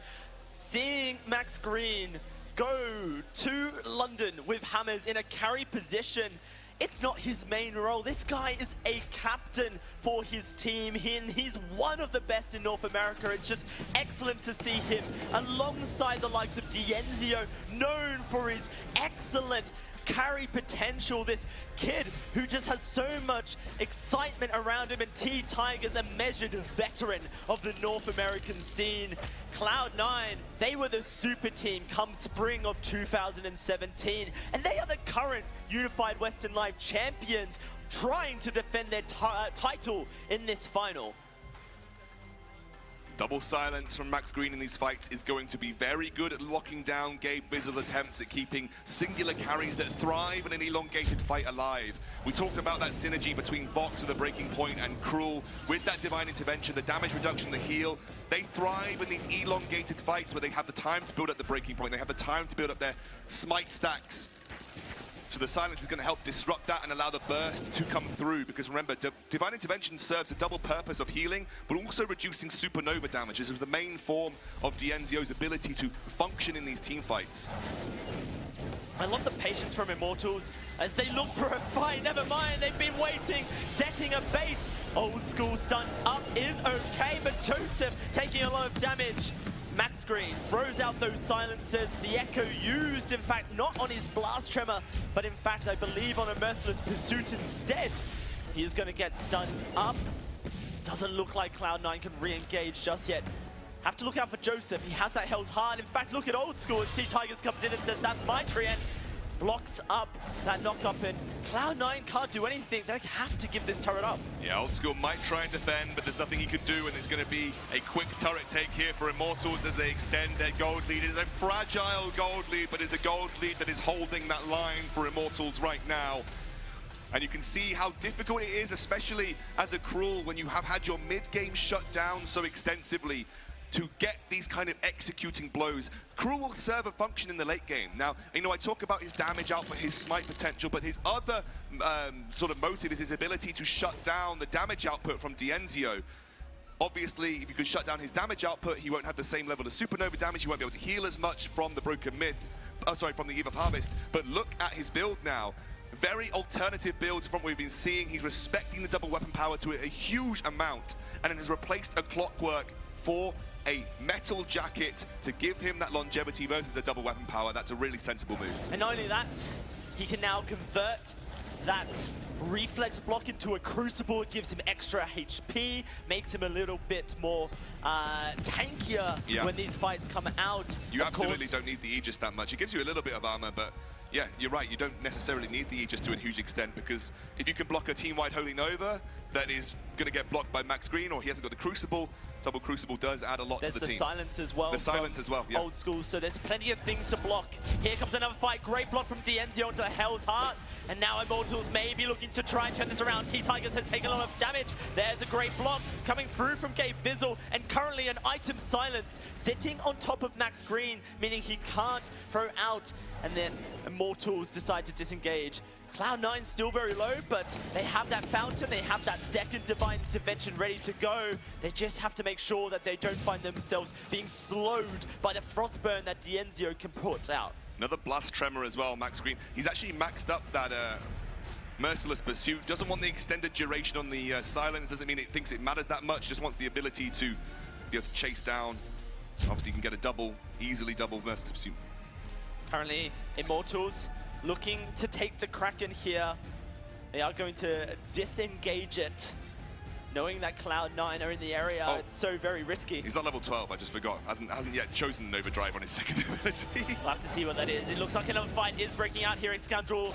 Lots of stuns onto T-Tigers, but he is so tanky. That's a great silence coming out from Max Green. Can they do anything about it? Great turnaround. Wanting to turn this around. T-Tiger's in trouble, but the Fountain comes out. Max Green now running away, and Dienzio throws that Solar Storm through Cloud9. It's not quite enough damage to really threaten Cloud9, and they're going to start this Kraken. One of the really intricate points of this team fight is you're seeing that without the clockwork, Dienzio is running out of energy, and the longevity that C9 have in these team fights is huge. Dienzio is running out of energy and is having inability to focus and get the damage out when C9 is still very healthy. He does rebut the Kraken though with a couple of well-placed Heliogenesis, but you can see the difference in a clockwork Eve of Harvest energy pool for Dienzio, and when he's just got the Eve of Harvest for his energy regen. And because we've got a huge amount of sustain coming out from Cloud9, Dienzio is running out of energy very quickly. He's unable to spam those abilities as frequently as he was before. And actually it means the placement of his Heliogenesis become that much more important. In the midst of a team fight, it can be very difficult to land those in the correct position. It's all about Dienzio's pure mechanical ability here. Landing very crucially placed Heliogenesis into Supernova will be the key here. What a matchup of Titans we have in front of us, Scoundrel. The TSM Slayers Immortals currently looking to find themselves a point here in this series. Cloud9 very patient, knowing they must strike true onto Dienzio if they want to take a fight here. Currently playing this lane game where they bait Immortals into them, but this bait may go against them since they have so much stun potential. T-Tigers knocks Old School. Dienzio so safe. Can he find the damage is the question. T-Tigers taking a lot of damage. That's Supernova. Old School gets the kill. Max Green has to escape. And he has that fountain available. Immortals will once more reset, but Cloud9, in theory, should get a turret. Should finally break this turret line here. They do have Dienzio's ability to clear, but it'll be very risky for Immortals to do so, and you can see they are going to back off. The problem that Immortals are facing in these team fights is their tanky front line just ain't tanky enough right now. It just isn't surviving long enough. I would almost be tempted as T-Tigers to sell that heavy steel and just pick up a metal jacket. He just needs to survive longer. Okay, Bizzle, not quite caught out there. Immortals really wanting to find that catch. Dienzio back to his base purely just to heal on up. If you're Dienzio, is there a world where you sell your reflex block and get the clockwork? So this is what I was thinking. And this requires the most immaculate synergy. T-Tigers buys himself a Crucible. Yeah. And then T-Tigers becomes sole responsible for blocking up. For Dienzio's block, and then you buy Clockwork because the ability to spam Heliogenesis in these very fast-paced fights is incredibly important. I understand where you're coming from. I don't know whether Dienzio will achieve that right now, because at this stage in the game, it is so important to maintain your infusion advantage to make sure you're in a level playing field in these team fights that it's so hard to save up the necessary gold, because no one's farming at this point in time. We're past farming. Now it's just like, let's stand around Kraken and see who gets the team fight engage. So it's very difficult to save up for alterations in build paths at this point in time. If you've committed by 20 minutes, you've usually committed pretty hard because of that necessity to refresh those infusions. And T-Tigers, he's got 1,500 gold right now. He certainly does. He's going to disengage this fight as the Heliogenesis start to come down. Dienzio starting to stack up that broken myth, but Cloud9 disperse, split up as 3, and escape any range that Immortals can output onto them, resetting the fight incompletely. Joseph looks like he's heading towards War Treads. That's a big, big move. Huge, huge silence coming out. That's a 3-man silence, but they just don't have the range. Cloud9 can't get up close and personal. It is so hard for them to do so. Look at Dienzio. Here comes the War Treads trying to get onto Dienzio. T-Tigers in the middle of it will look to escape. Huge silence comes through. The blast tremor from Max Green completely disengaging Cloud9, and he has another ready to go. C9 now carefully dancing around the middle portion of the map. Very, very respectful of Dienzio's range and damage output advantage. Dienzio's rooted across the other side of the wall. Lucky he's very safe there. War Treads, I think, will come out for Joseph because of the... Oh, no, he's actually gone for the Shiver Steel. I actually love that even more. Simply because if he can actually land those basic attacks onto Dienzio, it provides an element for Old School to then latch onto and stick to that target. Even T-Tigers, even if they slow T-Tigers down in the front line, it's been so close every time to take out T-Tigers in these fights that maybe that small margin of a Shiver Steel for Joseph will allow them to at least get one of the members down, and then you force the man advantage team fight of a 3 versus 2. I want to see Old School save up just 300 more gold and get himself a War Treads. Scoundrel What has Dienzio got in his inventory? He sold his reflex block, and he's going towards that clockwork. You know, we imagined a world earlier where that might be the case. That world is very much coming true, and I think this is a very important move for Dienzio because he needs the ability to spam much more frequently. There's a split up here. It's going to be the fight starting to break out, but Immortals very safe. And Joseph on the front line, a huge solar storm comes through, but can they chase on up? Divine Intervention, it's onto Old School. He's going to be the front line for the team, but he's going to be deleted off the Halcyon Fold. Dienzio in trouble. He gets smited. It's now a 2 versus 2, as it's going to be Joseph versus T-Tigers, starting to run away, looking like he might be able to get away, as Max Green, merciless in his pursuit, and he is going to continue to stun Joseph. Perhaps he has just become the sacrificial lamb, however, and that will be the kill, and now potentially a Kraken for Cloud9. Don't count T-Tigers out just yet, Dalsy. He is a miracle man. He can work them, and he might be able to go for the steal here. We've seen it before from T-Tigers, and well, Glaive is known for these kind of plays. He's going to go in. He is not afraid. Straight on to Joseph he goes, and out he goes again. Divine Intervention used by Gabe Vizzle and echoed, so he can do it all again. It is going to be Joseph up first, meaning he will be able to come to the Kraken, support his team. Cloud9 are in no rush to take this Kraken. They can afford to wait for Old School, but you have to remember there is that Solar Storm Dienzio could throw out T-Tigers. Takes a lot of damage, does get smited, and it is Cloud9 just playing that safe game of get Old School here so they can burst down this Kraken. They do have the smite available. It's very difficult. Joseph's not ready to go. He's going in. Oh, he's on to T-Tigers. T-Tigers escaping. Dienzio going to be on that back line. The Kraken hasn't fully reset, so now they can turn on to it. Solar Storm comes through, but it's going to be a stun, and now Old School's on Dienzio. Blocks up that core collapse. Oh dear, Dienzio's dead, and Cloud9 with a Kraken, and they're going to take a Crystal Sentry as well. Just when magic was needed, C9 conjure up the perfect spell. It was a wonderful use of the ultimate just to secure the Kraken, and then because of the overcommitment of Dienzio, what is T-Tigers doing? He's got a minion wave to work with here. He's got a minion wave to work with here, Dalsy. Max Green has to be the hero for his team. T-Tigers is now in the base. Max Green, he has to stop them, and he has stopped them. T-Tigers looking for the first turret. Joseph gonna get back in sync. Blast Trevor can't stop him, so we have a crew in the base, and T-Tigers is going to stop this pursuit of the base. He's bought time for Dienzio to survive. Can Max Green get out is the question. It doesn't seem likely. He's under, he gets out. T-Tigers knocks him back. Old School in trouble. Max Green can't find the stun. It's a great block coming through Old School. What a crazy move by Immortals. I said T-Tigers might work a miracle. I didn't say when that miracle was going to be. It was after the Kraken was taken. He defends it, and that could have been game. With a 50-second death timer on Dienzio, Immortals keep themselves in the running. Dienzio's gone back to a reflex block. he's decided that the clockwork wasn't the right move. And look at T-Tigers, picked up the breaking point as well. We talked about it right at the start of the game. To give him the ability to provide a significant damage threat in these fights, he needs to be doing something while Dienzio is being focused, and that's building breaking point stacks. So he is going to give himself the ability to contend as a damage dealer in these fights. You're right, the Crucible comes out. It's actually because he's now the Crucible user. Max Green sold his, and he's gone for a contraption. Just for the cooldown reduction, I think, realistically. Gives him the vision control with the scout traps too, but... What an incredible finals this is turning out to be. Immortals, never say die is their motto. We've hit 27 minutes once more, Scoundrel. Cloud9 so close to finding game 2, but Immortals will not allow it.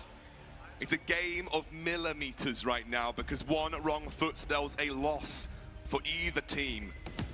You can see the respect these guys have for each other at every stage of the game. It is so, so close. The gold leads are minimal, they're non-existent, they're irrelevant. It is such a ridiculously close game between two incredible competitors. Dienzio now finishing. It's just like a double Crucible. A Crucible for himself as well. Take note, Solo Q. This is how items are meant to be built.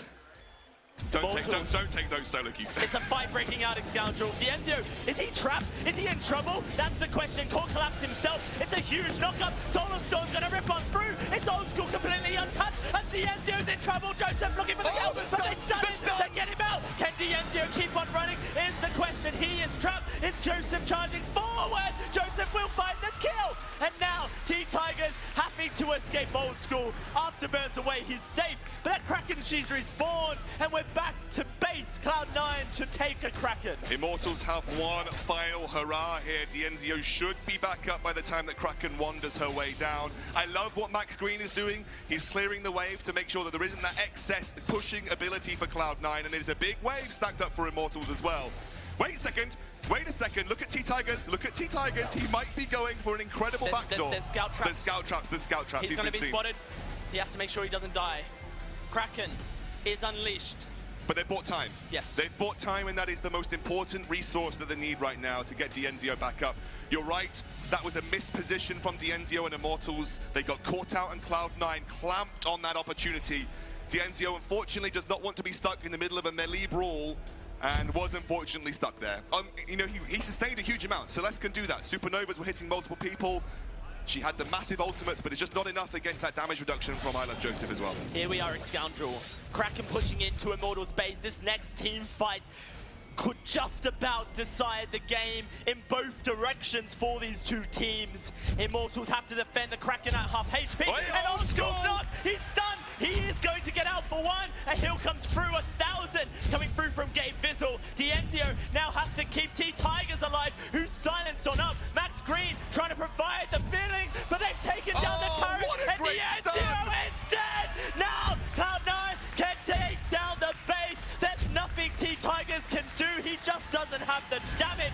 He will give up, because it is done. It is Cloud9 taking down this Vayne Crystal and securing the second game of their series. Just looking to pad the stats, but they've done it.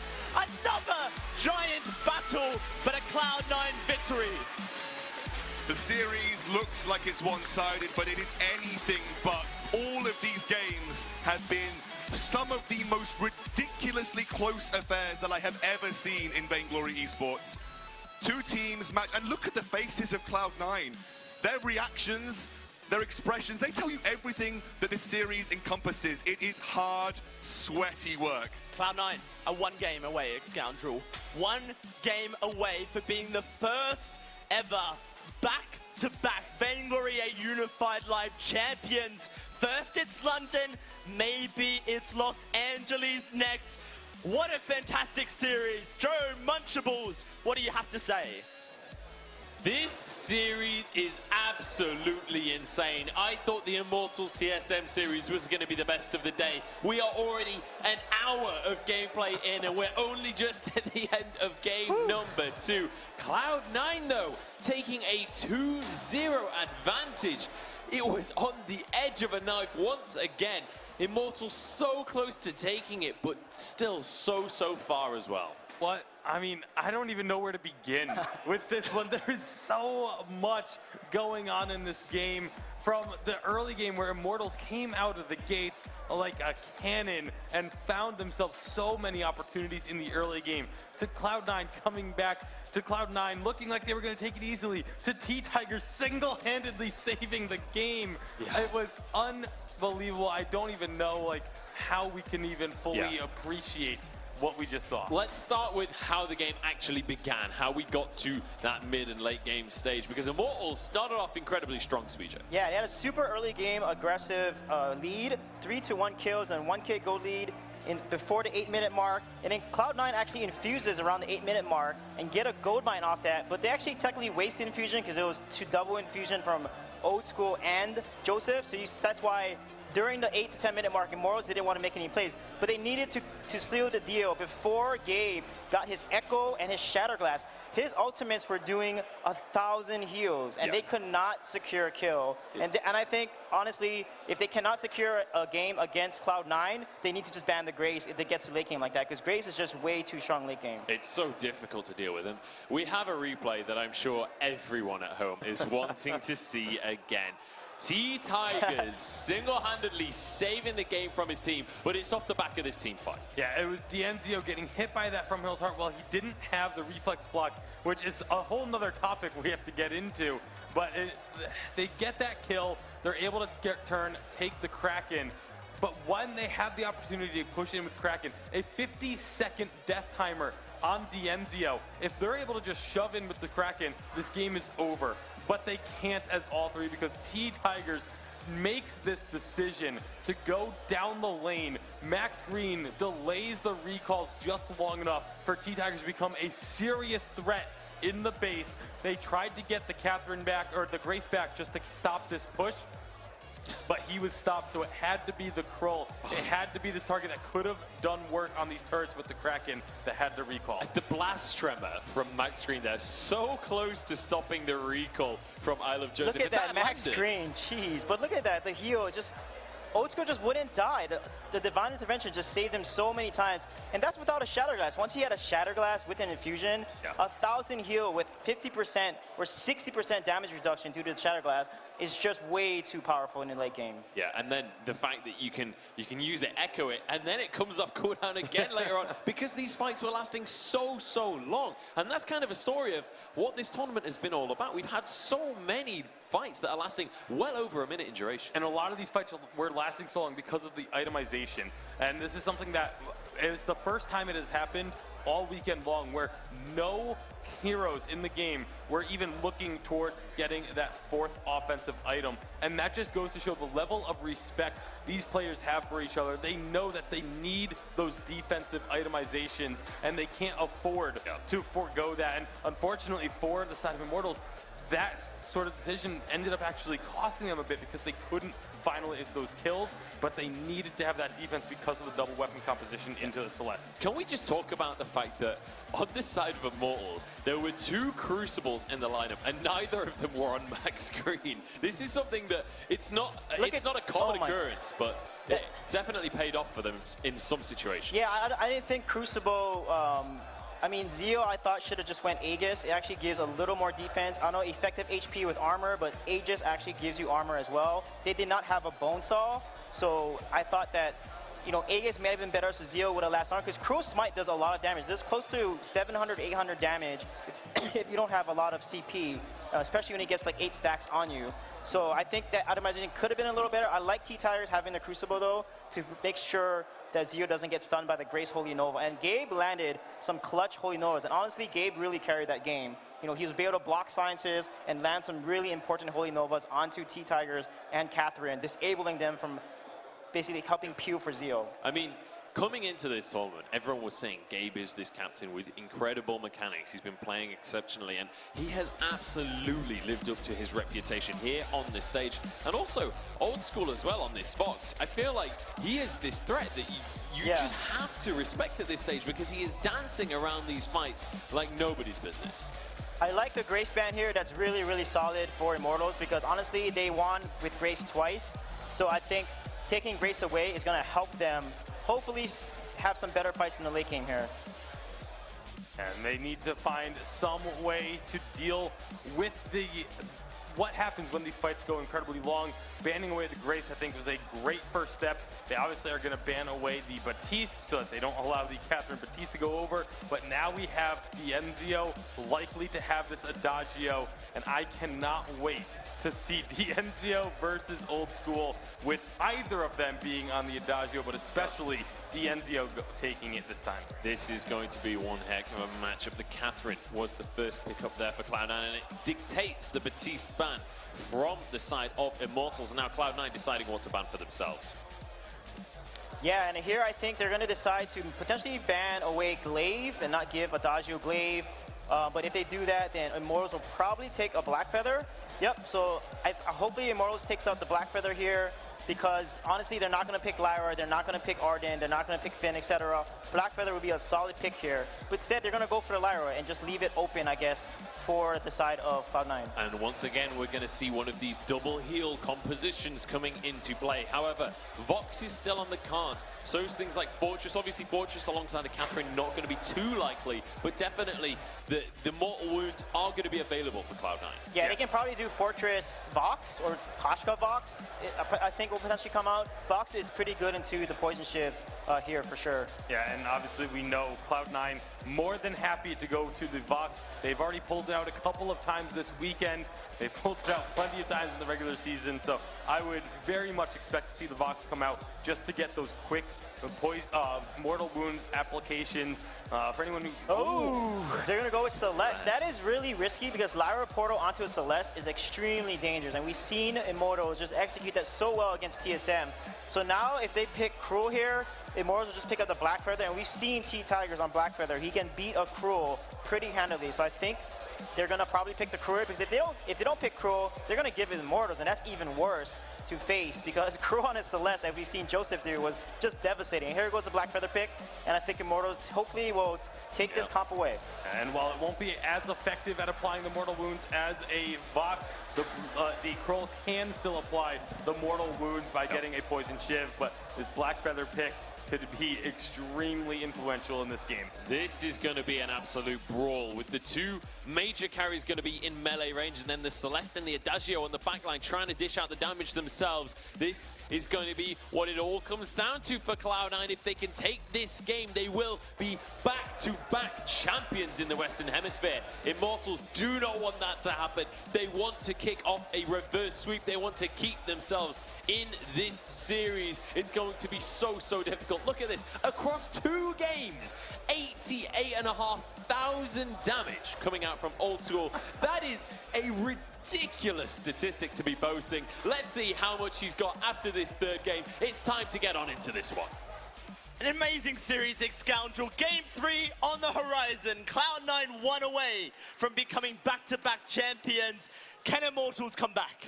They've certainly got the composition to do so. The Adagio Lyra pick with the Blackfeather is something that they've played throughout this tournament, and they've played it directly into Celeste as well, as we head already onto the fold.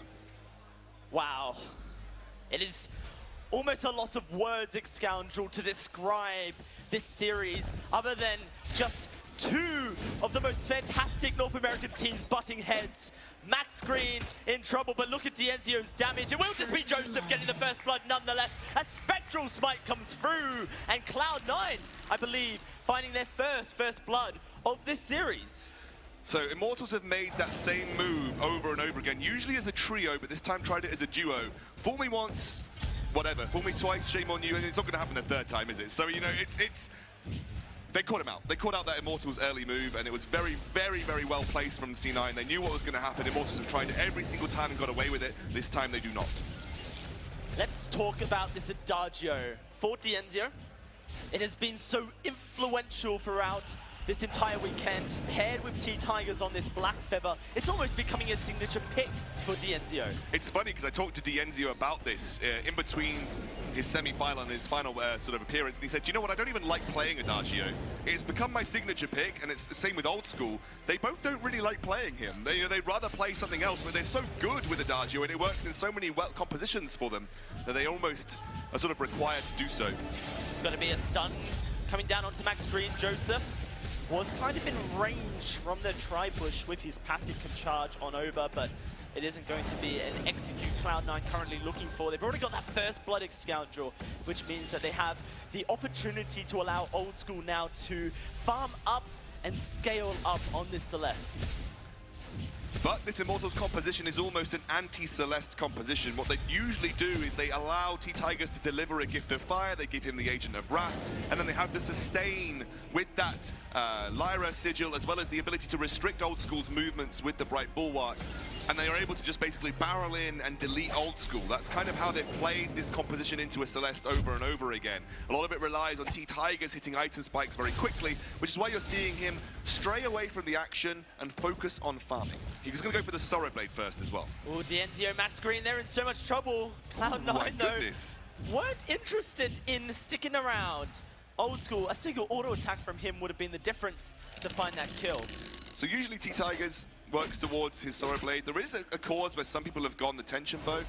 Still, I think Sorrow Blade's a better consistent damage output, and when you're playing a consistent, sustained fight with an Adagio and a Lyra, often you're just going to get more efficacy out of that Sorrow Blade. So that's where, again, T-Tigers not interested in dueling early on, like we said, just trying to farm up, get the gold behind him, and work towards those pretty significant item spikes. What I want to see, Scoundrel, from Immortals is a change in pace. The previous game, they certainly attempted to be the playmakers, but they weren't ever able to take the steering wheel of the game. They were wrestling for it, but Cloud9 held on with a firm grip. Immortals, they need to find this really early lead so that they can just push Cloud9 under. Cloud9 are the kings, though, of these late-game team fights, which is where they have been winning. You know, where the single mechanical mistake can spell the end of your team fight and the end of the game. That is where we have known C9 to be successful, and they are proving it throughout this series. They just have that prowess of a monster team-fighting team. Every single time this goes to the late game, and every single time it's because Cloud9 play a team fight to another level. It's all about finding that next level then for Immortals and seeing if they can scale up. We know that Dienzio on live championships gets a bit of a buff, and he has certainly shown up here. The amazing KDAs, amazing stats all around. T-Tigers and Max Green joining him up there in that department. Cloud9 group up. They are moving into the lane. Joseph looking at his build, splitting his item focus a little, perhaps going towards the Shiver still first. T-Tigers though onto ult, that's a lot of damage immediately, but he can't quite find the kill. Pushing Joseph back as well. Immortals have taken over the lane here. We'll have to see if they can get any damage. Excellent stun from Gabe Bizzle to prevent the execute coming out from T-Tigers, meaning that Old School was able to back off without too much reprise. Joseph's going to jump back in, not yet level 6. But is pretty close to it, so once he hits that, we'll have that bit of CC added to his kit. What I want to touch on is the double silence from Gabe Bizzle, which we know is coming. It will be down the line, that teamfight impact, against the team that relies on abilities to sustain and also empower T-Tigers on this Blackfeather. Old School's under the turret, he's just completely removed from the map. That is just so much damage. Picking a Celeste, we've seen Immortals run this composition time and time again. When we were looking at the draft before this game, we called it out, and they picked Celeste into it. Blackfeather's known for being such a fun, threatening hero into Celeste. So one of Celeste's main sort of defensive abilities is the use of core collapse. For instance, the Truth of Light showed us exactly how you can decimate a melee threat with the core collapse. Palmotoro was on the receiving end of some of those mechanical plays. But Blackfeather has the ability with Rose Offensive to just circumnavigate that, get straight through it and jump and keep close to Celeste, which is something that Celeste obviously hates. Weapon Power Blackfeather is often considered a very good pick into Celeste for that specific reason. Can stick to Celeste and obviously has the ability to execute her too. Tigers sitting on so much gold right now as he's going to finish his jungle clear. Massive ahead in terms of farm as well compared to Joseph, and that's because, again, he's a very gold-hungry carry, and from the jungle you don't get the same level of gold input that you would do from the lane, so it is a lot harder to make a Weapon Power Blackfeather hit certain item spikes, and Weapon Power Blackfeather is a very item-dependent carry. That's why T-Tigers has been so focused on farming, because he is so reliant on his gold income to be good, because he wants to hit those item spikes very quickly and very readily, and Immortals taking a leaf out of the C9 book, when there is no threat, let's take objectives. Well, it is going to be the gold miner taken by Immortals. First turret is theirs. The first gold miner is theirs as well. A 2,000 gold lead currently at Scoundrel. Dienzio has that alternating current building towards his next offensive item. Max Green with a Crucible as well can block up the stuns that can come out of a Gabe Bizzle. You notice that Old School hasn't gone for a Frostburn first, because Frostburn is going to be less effective against a team that can basically get through your abilities. If you're not landing abilities, your Frostburn's not going to be as effective, and you don't have the range pre-level 8 to make the maximum use out of it either. So he's going for the pure wave clear, he's going for the energy regeneration, he's going for the sustain, all of which will be very important. But look at this, Immortals, they're not done, the silence comes out. T-Tigers will dance away, but is he in trouble is the question. Dienzio is so far from the fight, moves on in, Old School taking so much damage, he goes down, Dienzio finds the kill, and a burst of judgment will be blocked. The Crystal Sentry removed, its first life taken, and Immortals going to steal away the backs as well from Cloud9. 7 minutes and a 3k gold lead. Have we seen a lead like this in this series for a team early on? This is why Power Blackfeather is so good into a Celeste. You just absolutely crush her. You stick to her, she can't peel. Your team struggles to peel because you're a Blackfeather, you've got Rose Offensive. And T-Tigers takes a very, very forward position. And the sustain that you provide that Blackfeather, the ability to slow her with the Gift of Fire, the ability to empower your basic attacks with the Agent of Wrath, mean Old School is in a very tricky situation, and he has been forced to buy very early armor. Look at this, item slot efficiency out the window for Old School right now. He can't go for all of that CP that you generally see on Select. He has had to force to buy these defensive items because he's just not surviving long enough. And Joseph doesn't really have damage himself. The utility item second, tier 3, now building towards what would be a breaking point, you feel, third. Cloud9 are lost. All of a sudden, this series has been such a tight affair. Cloud9 leading the charge, but Immortals diving in, wanting to set a new tempo.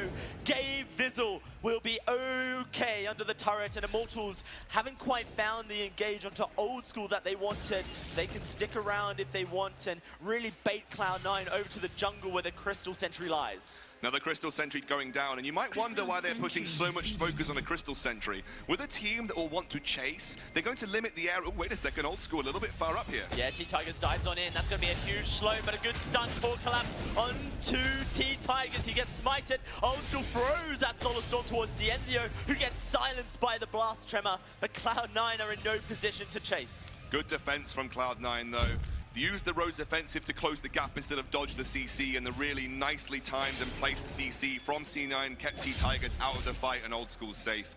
You can see Immortals are restless. They want to find these fights, they want to push their advantage, and by doing so, maybe making a few errors here and there. None that are being punished by C9 because C9 aren't in a position to punish right now. Immense gold and another gold payout collected. collected by Immortals. And again, global objectives. Something that C9 has been doing across this series has now been adopted by this Immortals roster. They are the ones controlling the map. They are the ones taking off these objectives. One thing that Immortals have made known is that Dienzio is a damn good scarf. So much so that it's become the priority ban in pretty much every series we've seen Immortals in so far. But this Adagio Black Feather Lyra composition is a killer. A killer that has yet to be stopped as well. And Cloud9, and maybe we're getting ahead of ourselves, were to fall here, would now have to completely reconsider what their priorities are in the draft. Well, I love Joseph has reconsidered his priorities in terms of itemization. He's gone for a Shiver Steel. Wait a second. It's Max Screen going in. T-Tigers onto Old School. Dienzio, he's just ran dead! in, and that's a kill. A burst of judgment. It stuns up too, and now it's going to be Immortals looking for the ace. They get it, and now they can take a turret. This is just compositional advantage executed to a T.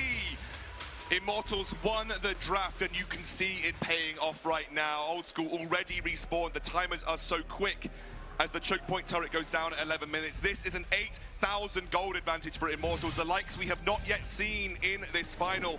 Immortals have found a second wind, and my goodness, it is a strong one. They're going to clear out the jungle once more. A single Crystal Sentry life left available, and we are only 11 minutes into this game. Scoundrel, what an incredible game this has been. Here's that team fight. Immortals diving on top of Old School. Yeah, again, they portal through. It's a good way to close the gap to make sure that Old School isn't able to control the pace at range. You directly get on top of him, and T-Tigers then doesn't have to use the Rose Offensive to clear gaps. He can use it to just dodge the core collapse. He can use it to dodge the From Hell's Heart or the stun from Catherine as well. And he's been doing that so well. It just shows you why Power Blackfeather is just so good into this type of composition. He just gets through any kind of peel that you want to throw.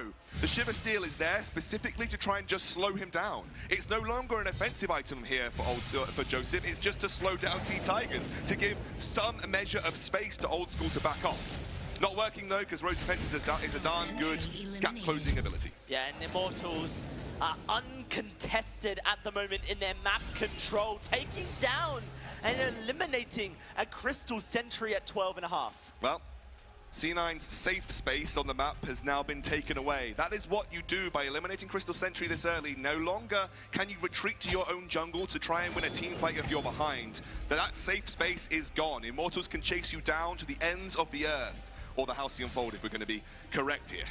Immortals, 13 minutes, they're looking for Cloud9. They are in the driver's seat of this vehicle, this vessel, and Cloud9 are currently staring at it, waiting for it to connect. It's all about what Immortals do next and how they do it and how Cloud9 can respond to it. That will be the hope for Cloud9 to stay in this game. 2 minutes and the Kraken comes up, but I imagine Immortals want to do something before that. But you can see C9 are so reluctant to even push into their own side. Exactly, they can't afford to go to their jungle anymore. It's not their jungle. Immortals now control it. It is Immortals' jungle. They roam everywhere, and you can see C9's only way is to freeze the lane here in base and try and farm old school up. It's going to take a very long time to do that. You have 1 minute and then Kraken spawns, and suddenly that tactic is no longer going to work. But C9, you can see, are very, very scared. 10,000 gold in the lead are Immortals. This is a very dominant way to come back into the series. Certainly is, and if you're an Immortals fan right now, you are on the edge of your seat. A series that has been such a long affair, such a string of emotion, and yet you haven't quite been able to find the win, the W that you deserve. Now you are in that commanding position. Cloud9, what can they do to survive? The Kraken is only 25 seconds away. Well, you could try and get the Celeste late game, but it's going to be a very long process. And look at this, Immortals are not even going to give C9 the space. They're not going to push this wave back in. They're going to allow the wave to push towards them. They've got that map space to work with. They don't mind if a minion wave from C9 crashes into their first tier turret. They don't mind at all because they'll be able to clear it very quickly. They are starving everything but ambient gold away from C9 here. They're going to bring C9 either to the minion wave or to the Kraken, and that's where they're going to pounce. Very intelligent wave control from Immortals. Very intelligent map play. They are giving C9 no element of a bone. As Kraken, she spawns. How do Immortals now decide to play? That is the question. Are they going to push this wave in? Bait Cloud9 to the limited amount of gold they have and then force them to the middle of the map. Immortals moving towards this shop so they can get those infusions in hand and start building up those items. And Cloud9 are not interested in what Immortals are selling. They're going to sit in base and wait. This Kraken is going to go over to Immortals, Scoundrel, and there's nothing that Cloud9 can do to stop it. They could do a random Celeste ultimate if they wanted to, but it would be very, very difficult to get the steal. And I mean, Immortals don't even think that's going to happen. They're just waiting this out. They're actually going to allow T-Tigers to go back to his backs, and they're going to delay the Kraken spawn so T-Tiger can take his backs, he can shop and then join Kraken for a unified push. He's going towards critical strike. He's going for burst, heavy, weapon power, Black Feather. He's in a position where he can do so. Absolutely. Tyrant's Monocle should get finished now for him, and he can pick up an infusion while he's there as well. Big item spikes picked up here for Immortals. This should be the final push for them. There's an echo for Gabe Vizzle. It is a echo.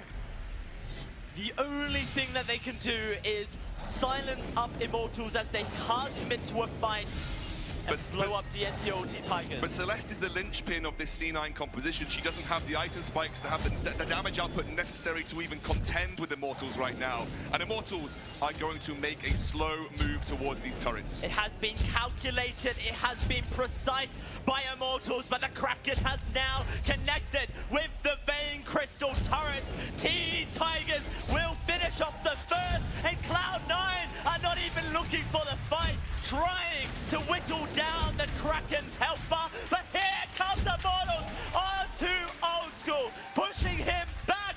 Vain Crystal turrets falling, and this is Immortals finding the win. We've got a series on our hands. Outdrafted, outplayed, and crushed C9 from the get-go. That is the the Immortals that we have seen in this competition. Every game has been close, but this was not even. Immortals have come to play this series, and they are certainly looking to mount a comeback here. C9 will have to wait for yet another game to attempt to close this out and claim a second unified live championships. And I tell you what, Immortals are not going to let that go easy. Of course not. There's a world spot on hand if Immortals can win this series and they can join Cloud9 as North American representatives in Singapore. We'll have to see if they're able to do it. Let's throw it back to our desk to break down that Immortals victory. Immortals managing to get back into the series. They are not going to let Cloud9 brush them aside. They are staying in for the long haul. We're going to game 4, gentlemen, and Immortals do it in, honestly, a fairly commanding fashion. A much shorter game than what we've seen out of the series. Yeah, incredibly efficient game, comparatively, especially to games 1 and 2. Immortals were able to get this early lead and never gave up on it. They were able to just completely put so much pressure. They were even freezing the wave to force the members of Cloud9 to have to make a decision of, do you want to have an opportunity to come contest Kraken, or do you want to deal with this massive minion wave building up? Yeah, that was pretty sweaty on their part. Such surgical position. But look at Tigers here. He backs off and he immediately goes for old school. I mean, the focus of Tigers and Zeo was amazing. And I think the key now is just don't give Cloud9 grace. Without grace, they seem a lot weaker in terms of the composition. And you can see why Adagio Blackfeather is such a strong combination when there's no poison shift to counter that Lyra heal. Pretty amazing stuff from Immortals there. Such a surgical game, and they easily snowballed it in a commanding fashion. Yeah, absolutely. And they I mean, honestly, this was one of those games where it never felt like Cloud9 were in control of the situation. Once Immortals had started to get that ball rolling, they were consistently in control. They were consistently the ones dictating the pace of the game and just continuing to take advantage after advantage. And this is something we often talk about on the desk. Every single time Immortals took an advantage in terms of kills, they would translate that into objectives. They would translate that into a stronger lead for themselves. And as we take a look at the later stages of that game as well, you can see that these fights just continue to go more and more in favor of Immortals. Yeah, and it was the healing, the double healing. Even though they had this Kroll who had the poison shiv, it just wasn't enough to stop the healing coming out from Adagio and Lyra, especially when you don't have one of those healers for your own side. Yeah, and I love T-Tiger's build. Like Sorrowblade, Poison Shiv, Monaco, the crits coming out. I mean, Celeste just blows up. Like, watch him jump on Celeste and the amount of damage he does in like 3 auto attacks on Old School. It's pretty amazing to see the damage from T-Tiger. Look at that. Like, if Old School didn't have the base, he would be gone. And that's a pretty amazing play by Tigers here. He's been really showing up today with that Blackfeather. Yeah, and the key thing there as well is it doesn't actually matter if he gets the kill at that stage. He just has to force them away long enough that the Kraken can finish the game off for them. It's less about actually brawling, and it's more about focusing on those objectives, and the Vein Crystal is the biggest objective of them all. But let's talk about the fact that right now, we're in a best of 5. Cloud9 are still on the cusp of victory, but Immortals have got that morale back. They've managed to get a game under their belts. We saw this in their series against TSM. It wasn't quite the full reverse sweep, but once they got some momentum going, they started to stack games back to back to back. How are we feeling about Immortals' chances of getting this momentum on the go again? You've got to feel good about it. This is a team that is incredibly momentum-based. When they get rolling, they always seem to just kind of improve even further from what we've seen them able to do. And if they have figured out Cloud9, if they've adapted to this best of 5, this is what Best Chuck was talking about, why Immortals was able to beat them in the best of 5, was that adaptation to be able to figure out what your opponents are trying to do and how to deal with it. Immortals, if they have done that against Cloud9, they could easily rattle off a couple of wins in a row. They certainly could. This is T-Tiger's stats from this tournament specifically, and honestly, all of these players that are on stage right now putting up huge numbers across the board, Sweet Jay. Yeah, pretty amazing. And the way they juggle aggro, Cloud9 and Immortals, if you guys watched that one fight, 11-minute mark in that game, Max Green took all the turret shots until he was 1 shot away from dying, and then Zeo aggroed the turret so that Tiger can secure the ace onto Gabe. It was pretty amazing to see the team play that.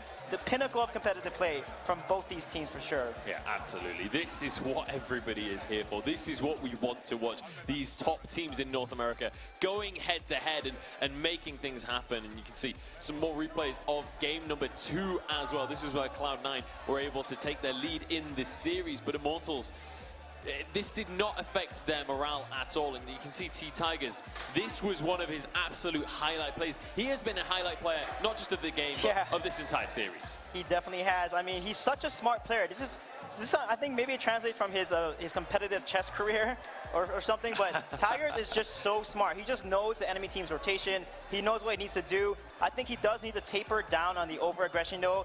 He tends to go in and overextend, and then Joseph and Old School just completely focus and burst him, and then he has to back off, and then the fight is lost. So I think they need to let Zio do his thing or dive in at the same time, because Tigers can't go in alone.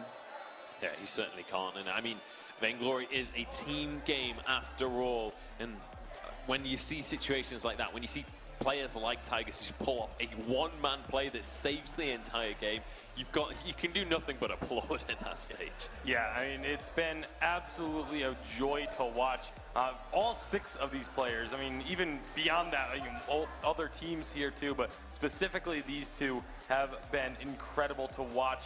And going forward, I mean, we always talk about what these teams need to do going into the next game of the series, and I think there's 2 things that now need to be focused on, and both of them revolve around the captain play.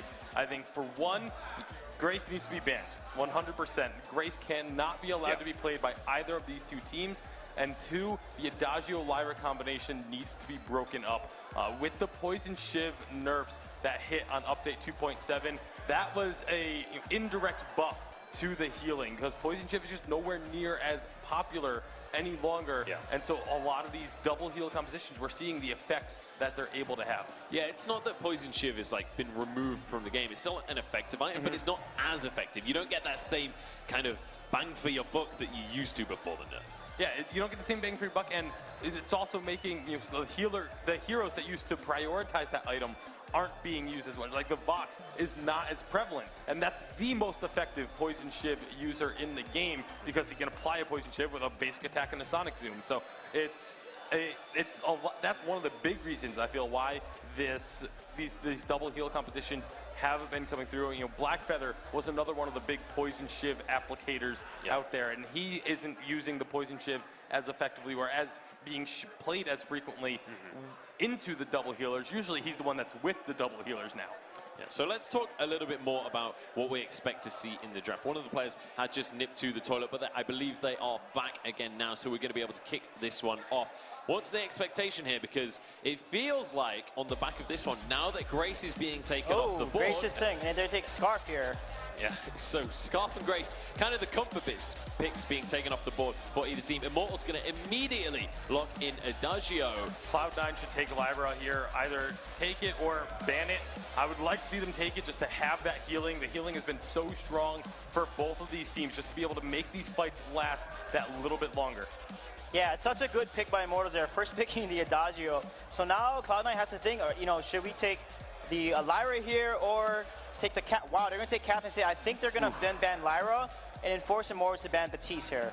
Yeah, I was almost expecting them to, I was expecting them to take Lyra and ban the Catherine instead, but it will be the opposite way around. Cloud9's feeling that they don't need the healer into this matchup in order to have a victory and close this one out. They're going to take the Adagio, or the Vox, to help deal with the Adagio. The heals aren't as strong from Adagio, but if you get that Poison Shiv on the Vox, you can still just shut down that healing that much more. Yeah, and let's bear in mind that this is not just any old Vox, this is old school's Vox. And in this series in particular, he has been playing exceptionally on that pick. He's had so much effect in these team fights, especially when they've been going on long. But here we go, Fortress going to be the pickup from Immortals. That is super aggressive, and it counters actually the composition from Cloud9, because now they can't pick Cruel. Cruel is not really that good in the Fortress, because he can get blown up immediately if Joseph tries to go in with the Cruel. And if they pick Koshka, that is also really risky too, because the burst and Koshka as an assassin is pretty squishy. So this is a very nice draft from Immortals here. Yeah, we'll see how this one's going to work out for them. Oh, Petal going to be the comes pick from Cloud9. That's going to be Isle of Joseph taking that one into the jungle very quickly then, gentlemen. What are we making of these compositions? How's this one going to play out? It's going to be an aggressive bloodbath. Both of these teams are going to be looking to be extremely aggressive in the early game, and it could even come down to whoever wins the first rotation could get the momentum and win the whole game. All right, Suijay, what are your thoughts? Yeah, I think Immortals win the early game and then take it all the way, because Cap late game with the Vox and Petal is going to be really tough for Glaive and Fortress. It's definitely going to be a tough game for both of these teams. There is a lot on the line, a lot of pressure on the shoulders of these players. Let's head into game 4 of this series. Let's see if Immortals can push this to a full 5-game series. That is, I think, what everybody wants to see here at Scoundrel. Immortals, game 4. Can they mount a reverse sweep? Definitely, potentially. That's a really, really awkward sentence to say, but obviously they showed what they can do last game, but I really like the Petal pick coming in from C9 here. I think, obviously, that's really, really good at preventing those aggressive engages. You can slow down for the Vox. The Frostburn is really good. We'll have to see. This is such a different composition from Immortals here at Scoundrel. The Fortress coming out from Max Green, and that's an early gank onto Old School as well. He is dead at 33 seconds. That is a record, it seems, in this series for Immortals, mounting the early kill. They've done it time and time again, but once more they get that first blood. Immortals change up their path into the jungle and catch catch Old School in his rotation to lane. Really nice maneuver there. T-Tigers didn't even have to use his boots because of the Fortress passive, allowing the team to accelerate towards that target. And now they're going to get that Elder Treant. They're going to rotate outside to in, and that's going to stop Joseph finding any early trades. On a Petal, you do have to be very careful against a weapon power glaive specifically. Lots of burst, and Petal has got one of the lowest base healths in the game. So if you do get caught out by an afterburn, that could spell your end. Joseph will be looking for an early reflex block, you imagine, in his build to prevent himself getting repositioned like that, because Petal is all about positioning, using that trampoline, finding those flanks, making sure that your minions are closing the distance for you instead. And the scary thing is if Max Green is there with T-Tigers to be part of that ganking patrol, then you have that Dragon Blood contract, which just provides so much burst, already adding to Glaive's amazing burst as well. So here for Immortals with that early advantage onto Old School, that early kill, you have to just think that Immortals want to ride the momentum that they developed in the previous game and continue to put the pressure onto Cloud9, who are looking for a fight. Dienzio will be able to escape. Immortals not interested in this one, and Cloud9 no way to re-engage it. No, Immortals just going to back off here. Don't want to take a fight in that choke point area when Dienzio, who already been focused down a little bit. Wonder if Joseph's going to go towards the Shatterglass or he's going to go towards the Frostburn. It's a kind of choice we've seen a lot of Petals make, and often we've seen Joseph favor the Shatterglass for the pure burst potential, the healing that comes out from it as well. Also obviously increases that minion damage, which is ever so important. But Frostburn would be really good at preventing a almost movement speed focused engage from Immortals, stops and shuts down potential engages from them in the early game. And like Suijay said, you really need to see an early game snowball coming out from Immortals here. You want T-Tigers to be able to run wild on this weapon power glaive, really accelerate ahead of Isle of Joseph and consistently provide a threat to him in these team fights. Because remember, you can afterburn in, you can gift of fire onto T-Tigers, give him the Agent of Wrath. That's a lot of burst that will go down onto Isle of Joseph, who you imagine will be the primary target in most of the team fights for Immortals. Yeah, we'll have to see how Immortals do decide to play it, as they're all stacked up in the lane. T-Tigers not even hiding in a bush, so confident and threatening by standing there with Dienzio, just providing that peel by effect of existing. And now he can move on down towards the middle of the map. However, Immortals have to be careful that they don't take too much damage. Tiger's working towards that tension bow early item. He's picked up some tier 1 shielding, realizing that if he doesn't quite get the engage he wants, that shielding will help him escape if necessary. Once that tension bow gets picked up, there's a lot of burst. And like I said, Petal, one of the lowest base healths in the entire game. She's a very squishy target who is easily burst. You combine that with the Fortress burst, you combine that with the burst coming from Adagio, it is a target that is very susceptible to those hard engages that the Afterburn provides. It's quite incredible, actually. You look at Joseph and Old School sitting on that Vox and Petal alike, and they're health pool is actually fairly similar. Vox just a little bit under as far as health is concerned, so it's a very squishy team. He's 2 levels down as well, to be fair. He's 2 levels down. That's true. 2 levels means that less health, but at this point in time, that just makes the vulnerability of the 2 carries for Cloud9 ever so more. It tells you a lot about Petal's base health when Joseph is level 5 and Old School's level, well, now 4, and he's already ahead in terms of base health values. So C9, they are scared of this engage from T-Tigers and the rest of the Immortals roster, and they are just going to respect it. And you can see Joseph realizes he will be the primary target here. He's picked up a bit of armor to begin with. Just uses his trampoline. Immortals, look at them moving in immediately. They go towards Old School, looking for that afterbend back towards the Enzio. Good start. The Old School is just dead. Incredible patience coming out of Immortals. Incredible patience and incredible execution. T-Tigers, he does this over and over. Let's talk about it in a second, because C9 are mounting a defense, but Old School, sorry, rather, Immortals were not going to give into it, and they're not going to take the bait. But T-Tigers does this time and time and time again. Always finds a pinpoint area to bring a carry out of position and allow his team to execute on it. He's one of the best junglers at doing this. That's why his glaive is feared. That's why his glaive gets picked away or banned. And he's showing us why in this game, giving a 1,000 gold lead over to Immortals early here. They need to run with that momentum. They need to keep the pressure up on C9 like they did in the previous game. Don't let C9 get late game. Don't let them execute their late game team fights. Beat them before that, as you know they are capable of. Joseph needs to be suppressed on this pedal and not allowed to have the impact he wants. The Shatterglass now finished. Spontaneous combustion ready to just chunk away at the health bar of Immortals, currently sitting there waiting, but it's all a bait. Here comes Cloud9. Can they burst him? Oh, look at the damage already onto D'Enzio. He's struggling, but he's healing. T-Tigers on the front line. D'Enzio does have to fall back, but look at this. Cloud9 turning, and T-Tigers will fall. I love Joseph baited in Immortals. He could have trampolined over the wall, but started that spontaneous combustion off. He's got the burst of the Shatterglass, and D'Enzio was a little bit overextended. Didn't quite factor in that triple burst coming out from the spontaneous combustion, and I've got to say, C9 pinpointed their target and executed on it very well. As soon as D'Enzio gets forced back, he's not able to capitalize on a move on the Petal, and that's how I Love Joseph was managing to survive. He also kept himself on top of the spontaneous combustion, which gave him the healing. Very important as Petal. Sometimes you do have to get in to close range to allow that to happen. Cloud9 secure their first global objective. The leaf in the book that allowed them to win those first 2 games was when they started to grind these early global objectives away from Immortals, and when Immortals won, they did the same thing. Old School once more caught. That's a late reflex block. Down to half HP. Here comes the attack of the pack. Max Green leading the charge, but he cannot get any deeper. T-Tigers not able to dive on in any further. The afterburn coming up in just half a second. And Immortals will start to move back towards their turret.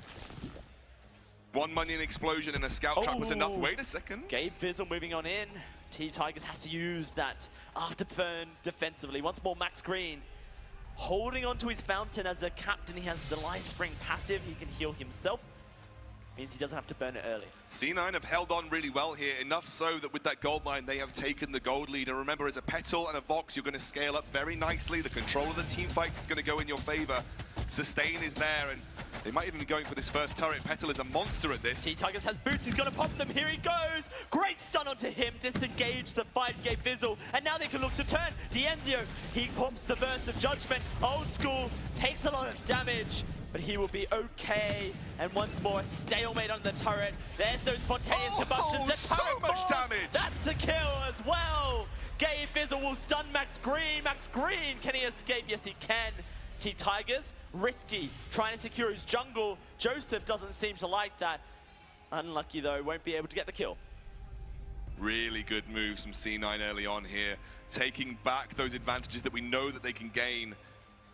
D'Enzio caught out, and again, something that is so understated about this C9 roster is just how good Gabe Fizzle is in the big moment. His crucibles, these stuns, so good at stopping T-Tigers from isolating a target. Something that is so important to beating the C9 composition is isolating one of these carries using that glaive engage.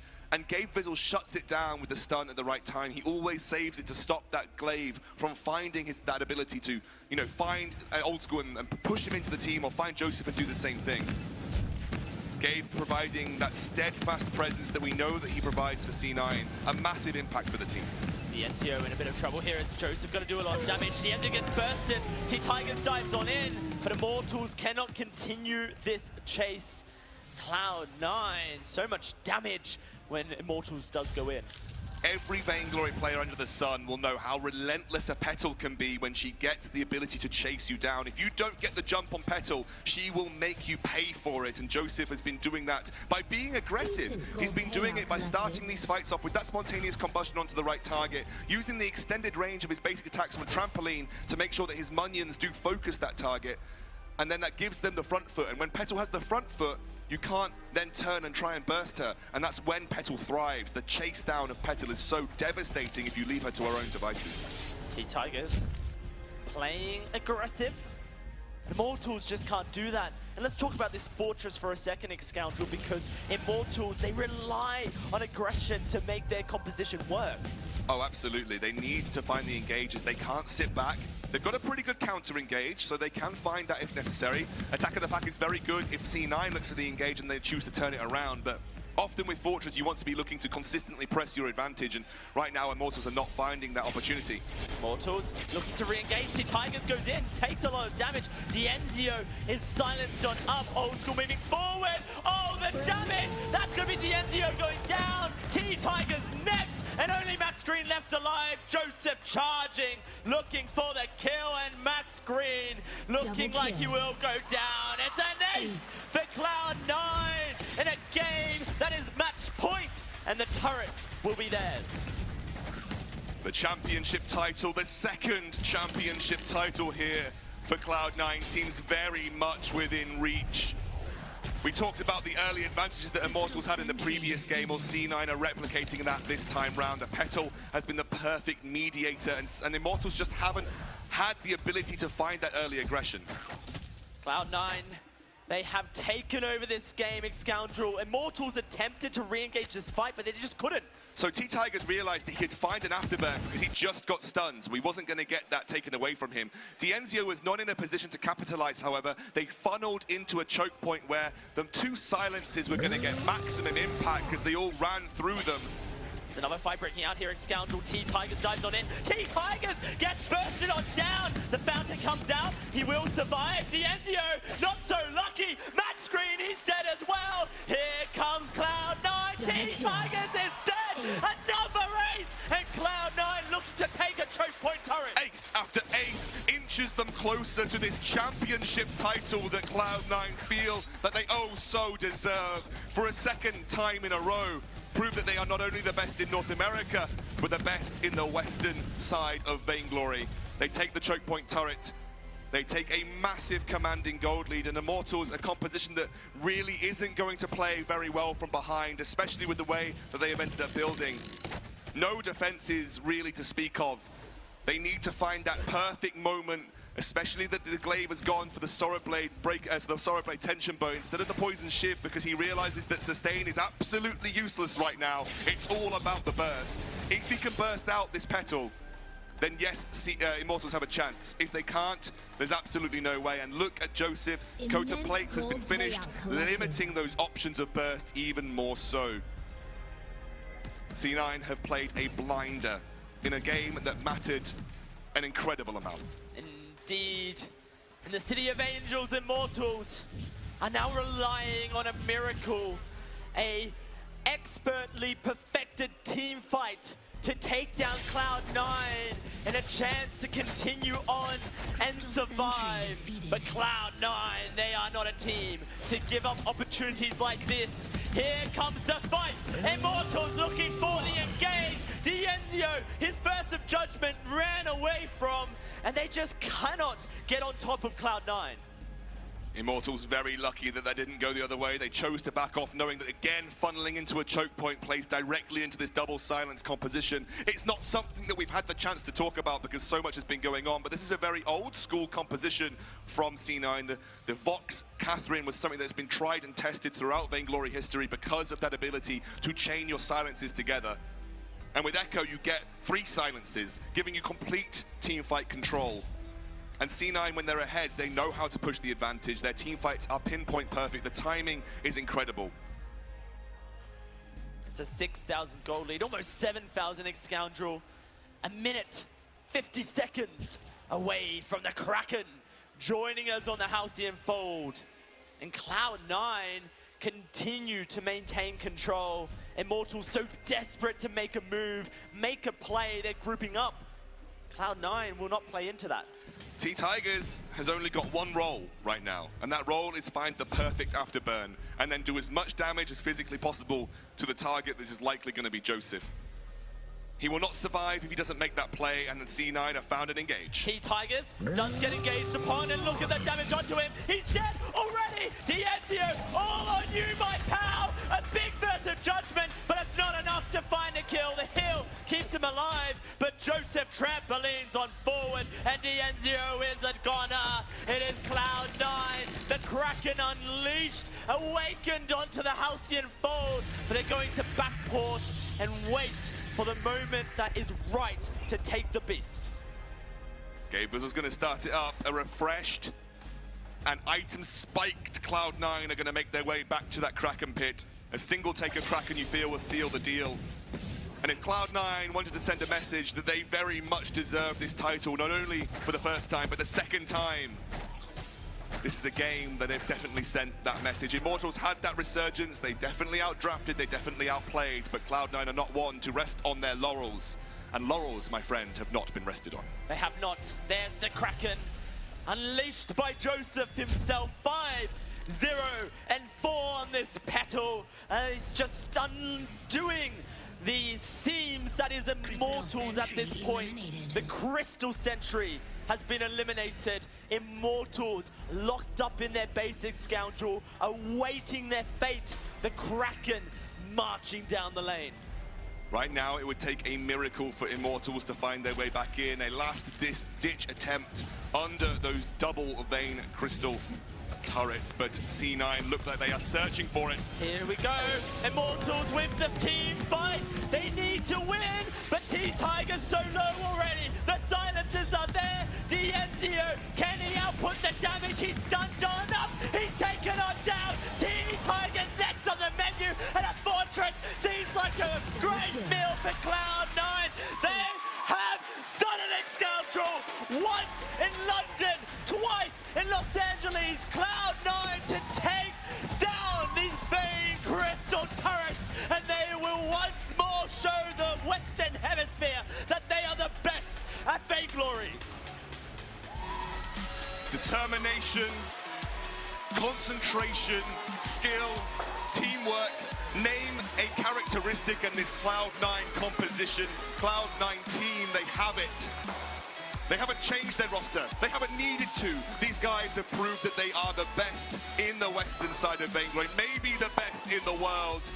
They shake their hands with their competitors. It was a hard-fought, epic battle, one to rock the Vainglory esports ages, but Cloud9 once more, they are the winners. Ladies and gentlemen, please put your hands together. It is your victors, the unified Western Life Champions, back-to-back, Cloud9!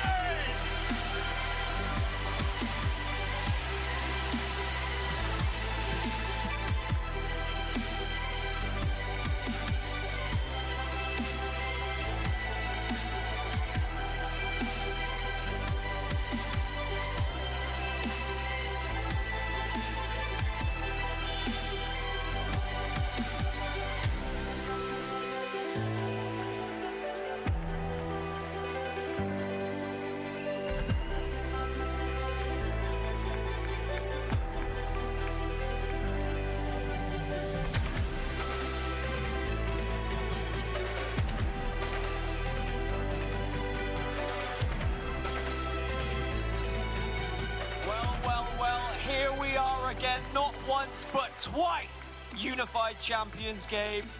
What a feeling this must be for you guys. What's going through your head right now?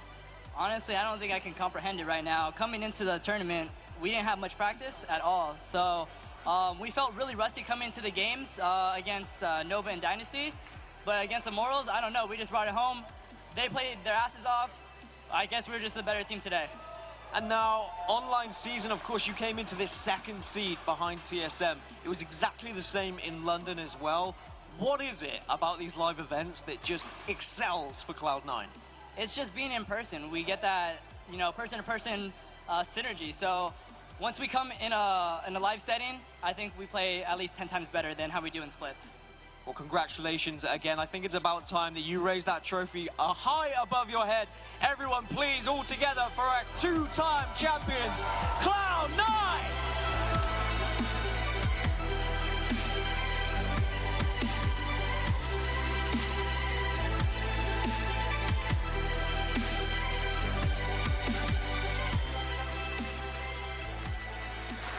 Cloud9 taking the victory, a 3-1 final scoreline, and back-to-back unified champions. This is the best team in North America. They've proved it here on the stage today, and they can go home with their heads held high. The undisputed best team in the West. No one can contest with them on that title now. Twice in a row, they have been able to take this home. The only North American team to ever win consecutive live events. What a run this roster has. Yeah, like Gabe said, you talk about live buffs, this is the team. I mean, they just transformed and really showed it up. And it was a great kind of journey from day 1 to day 2 to day 3. And amazing play by every single one of the team members. Yeah, absolutely. This is a team this is an evolved team from what we saw in the regular season. People were underestimating them coming into the tournament, but they absolutely proved that they are nothing to be trifled with. Let's get into the analysis of that final game, the crucial game for Cloud9 fans at home that sealed the deal. And how fitting was it that the final game of the series ended up being both teams playing a quintessential North American early aggressive style composition, but it ended up being Joseph with this pedal able to make the plays in the early game to start dominating the jungle and start the snowball rolling. Yeah, once they got that ball rolling as well, it's so difficult to win these fights. It's so difficult to fight back when both teams have these early aggressive compositions. Yeah, and it was amazing how decisive Cloud9 was. Joseph was the one aggressing and making plays. And against a Petal and a Fortress, you have to engage on the Petal and put her out of position.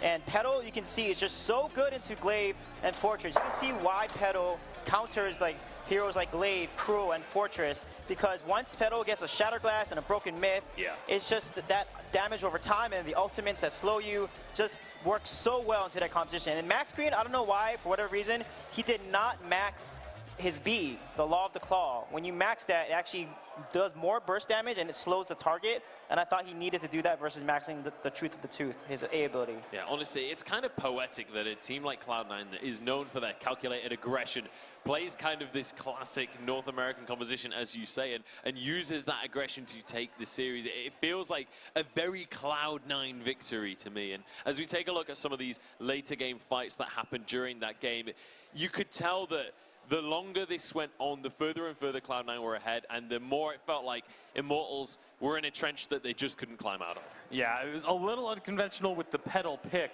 but the style of the composition was very much exactly what they were looking for. I mean, it was the lead they had built up.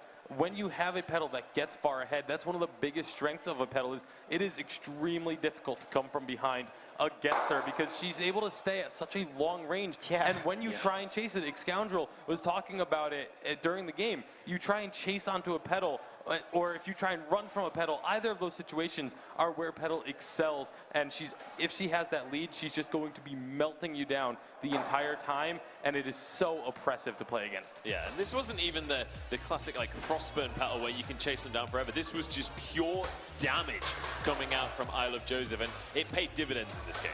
Yeah, for sure. And you know, the Fortress ultimates wasn't able to do much because Gabe's silences actually killed the wolves along with Petal's pets and explosions. So all that AoE actually made all the wolves kind of disappear, and they needed to secure a kill with that Fortress composition. Absolutely. And you can see these later game team fights, Immortals trying to get these engages, trying to start fights in a way that would win them the game, but so far behind at that stage. I mean, 12-2 scoreline, 12-13 at the end of the, or 13-2, sorry, at the end of the game, and Cloud9 pushed things home alongside the Kraken. This is the moment that Cloud9 were crowned the unified champions. Exceptional play. You can see them, how excited they were as they made that final push. They knew the game was won. They knew that the title was theirs, and just absolute elation for them. Like Gabe said, it's difficult for them to comprehend even that this has just happened a second time for this roster. Fantastic weekend coming out from Cloud9. Gabe said they were unpracticed coming on in, but they stepped up when the time came. Final thoughts on not only that matchup, but on the entire weekend, gentlemen. That's going to be it from us. How are we feeling, Sweet J? Cloud9 is going to be the team to beat at Worlds, honestly. I mean, this is going to put a lot of regions, especially in East Asia, on notice because they won 2 times in a row. Pretty amazing stuff. I think the entire weekend can be summed up with one tweet that I saw out there, which is every live event, you come away thinking, this is the best Vainglory can get. These players cannot get any better than this. And every time we get proven wrong, because every single live event, every single season, every player steps up and performs even better than we could have expected. Yeah, honestly, all 12 players that were on stage today played out of their minds, but it was Cloud9 that took the crown in the end. They're standing by on stage with Dan Gaskin. Let's see how our champions are feeling off the back of such a tremendous victory. Thank you very much, Mr. Munchables. Yes, I have the champions here with me. What a privilege to be with you guys on stage. Now, Gabe, I've spoken to you a lot across the course of the events. We haven't really got to know Old School and I Love Joseph as much, so I'm going to be trying to get a little bit out of you guys as well. What I'd really like to know, and I think what everyone would like to know, is a little bit of history of Cloud9. Now, how did you guys form? Were you friends before Vainglory, or did you find each other through the game? So we met when me and Joseph were together on Cloud9 for a little bit, and then we looked to reform the team. And so they have been together for Escrucio and Phoenix Rain, and so it would be perfect to get him. At the time, I think he was on Gangstars, and we just really wanted a powerhouse team. And I don't know, we ended up persuading him, and we're able to create this super team, I guess. And guys, Old School, would you agree that this is like the super team? Is this the team that's going to carry on and go through to Worlds, do you think? This is definitely a super team. Nice, short and sweet, a little bit like me. I like it. I'm going to get more out of you, trust me. Okay, so let's go for some more fun questions then. Like, who would you say is the most like annoying on the team? You know, when you're kind of practicing day by day, who's the player that you just kind of have to like nudge a little bit to get onto practice? It has to be Old School. Like, me and Old School figure at each other so much during practice that I don't even know, like, when we come on stage, I don't know how we can just, like, keep it together and just perform, but he's definitely the most annoying one. He triggers me so hard. There's always going to be one on the team. Now, throughout regular season, of course, you came in second seed. You weren't able to topple TSM. Would you say that online is slightly different for live events, you guys? I mean, I Love Joseph. How do you feel about online play in comparison to LAN events? We're going to get there. I think that online tournaments, sometimes we're at disadvantages because we don't have a team house compared to other teams. But when we come together in person, we do pretty well. You do pretty well. I mean, you've won twice now. That's 2 championships in your pocket or on the mantelsill. This is a nice trophy to add to your collection. Moving forward, of course, we've got another regular season next season, but then we have the World Championships as well. How do you go about preparing for a World Championship, knowing that you are 2 times champions and there's going to be a lot of pressure on your backs? Yeah, I definitely say that winning London and winning this Unified Championship is just the beginning. We like to take things one step at a time. So preparing to Worlds, you know, these are great starts, but we just want to keep making sure that we're on our A game, make sure that we're practicing, keep our mechanics up. So I think that's the best way to prepare. Now, Old School, you faced quite a few teams. I mean, how many teams did you face? 4 teams in the end throughout the entire tournament. Who was the toughest opponent do you think, across the entire of this tournament? Immortals was definitely our toughest opponent this tournament. They upsetted TSM in the semifinals, and they really gave us a run for their money, our money. And you earned the money. I mean, you won the tournament, and you've got everything in your pockets. Do you think that you were surprised a little bit by Immortals getting to the final? Because, of course, you would have loved, right, to play TSM in that final and just to knock them again off the top first seed. Yeah, definitely playing, if we were to play against TSM, that would just be a great rivalry for VG. But Immortals, we knew that they were a top team. And even though they were coming from the Challengers League, that we knew that they were going to be at least the top 3 in NA. Okay, I'm going to go for some more out there questions to get I Love Joseph involved. Who's the worst dancer on the team? Because we've got an after party later, and I want to know who I need to be checking out, who's going to be busting out the bad dance moves. I'm definitely not the one. It's probably Gabe Vizzle. Gabe Vizzle, the bad dancer. That's who you need to be watching, dabbing later on the dance floor. Okay, well, we'll wrap this and we'll get to the final questions. I mean, is there any thoughts, any shout-outs you want to say to any fans, any family at home? I'll let you go one by one, just so you can appreciate those who appreciate you. Yeah, I'd definitely like to thank the C9 org, our fans. Thank you for the support. My girlfriend, family, people in the front row. Thank you guys so much for supporting us. We really appreciate it. You guys keep us wanting to be better. Thank you guys. Any words from either of you guys? Any fans at home, any family that you want to thank? No. Okay then. No appreciation whatsoever. Hey, I appreciate you, and you can appreciate me. That just about wraps up the tournament here today. It's been an absolutely phenomenal day. And of course, I'd like a big round of applause for our champions once again, Cloud9. An incredible performance. But thank you so much for joining us here today. From myself, from all of production, from all of the talent team, and of course, all of Super Eva Megacorp. Have a wonderful evening. And if you are here with us, make sure you join us for the after party, which is going to be going on very shortly. Have a lovely night. We'll see you next time.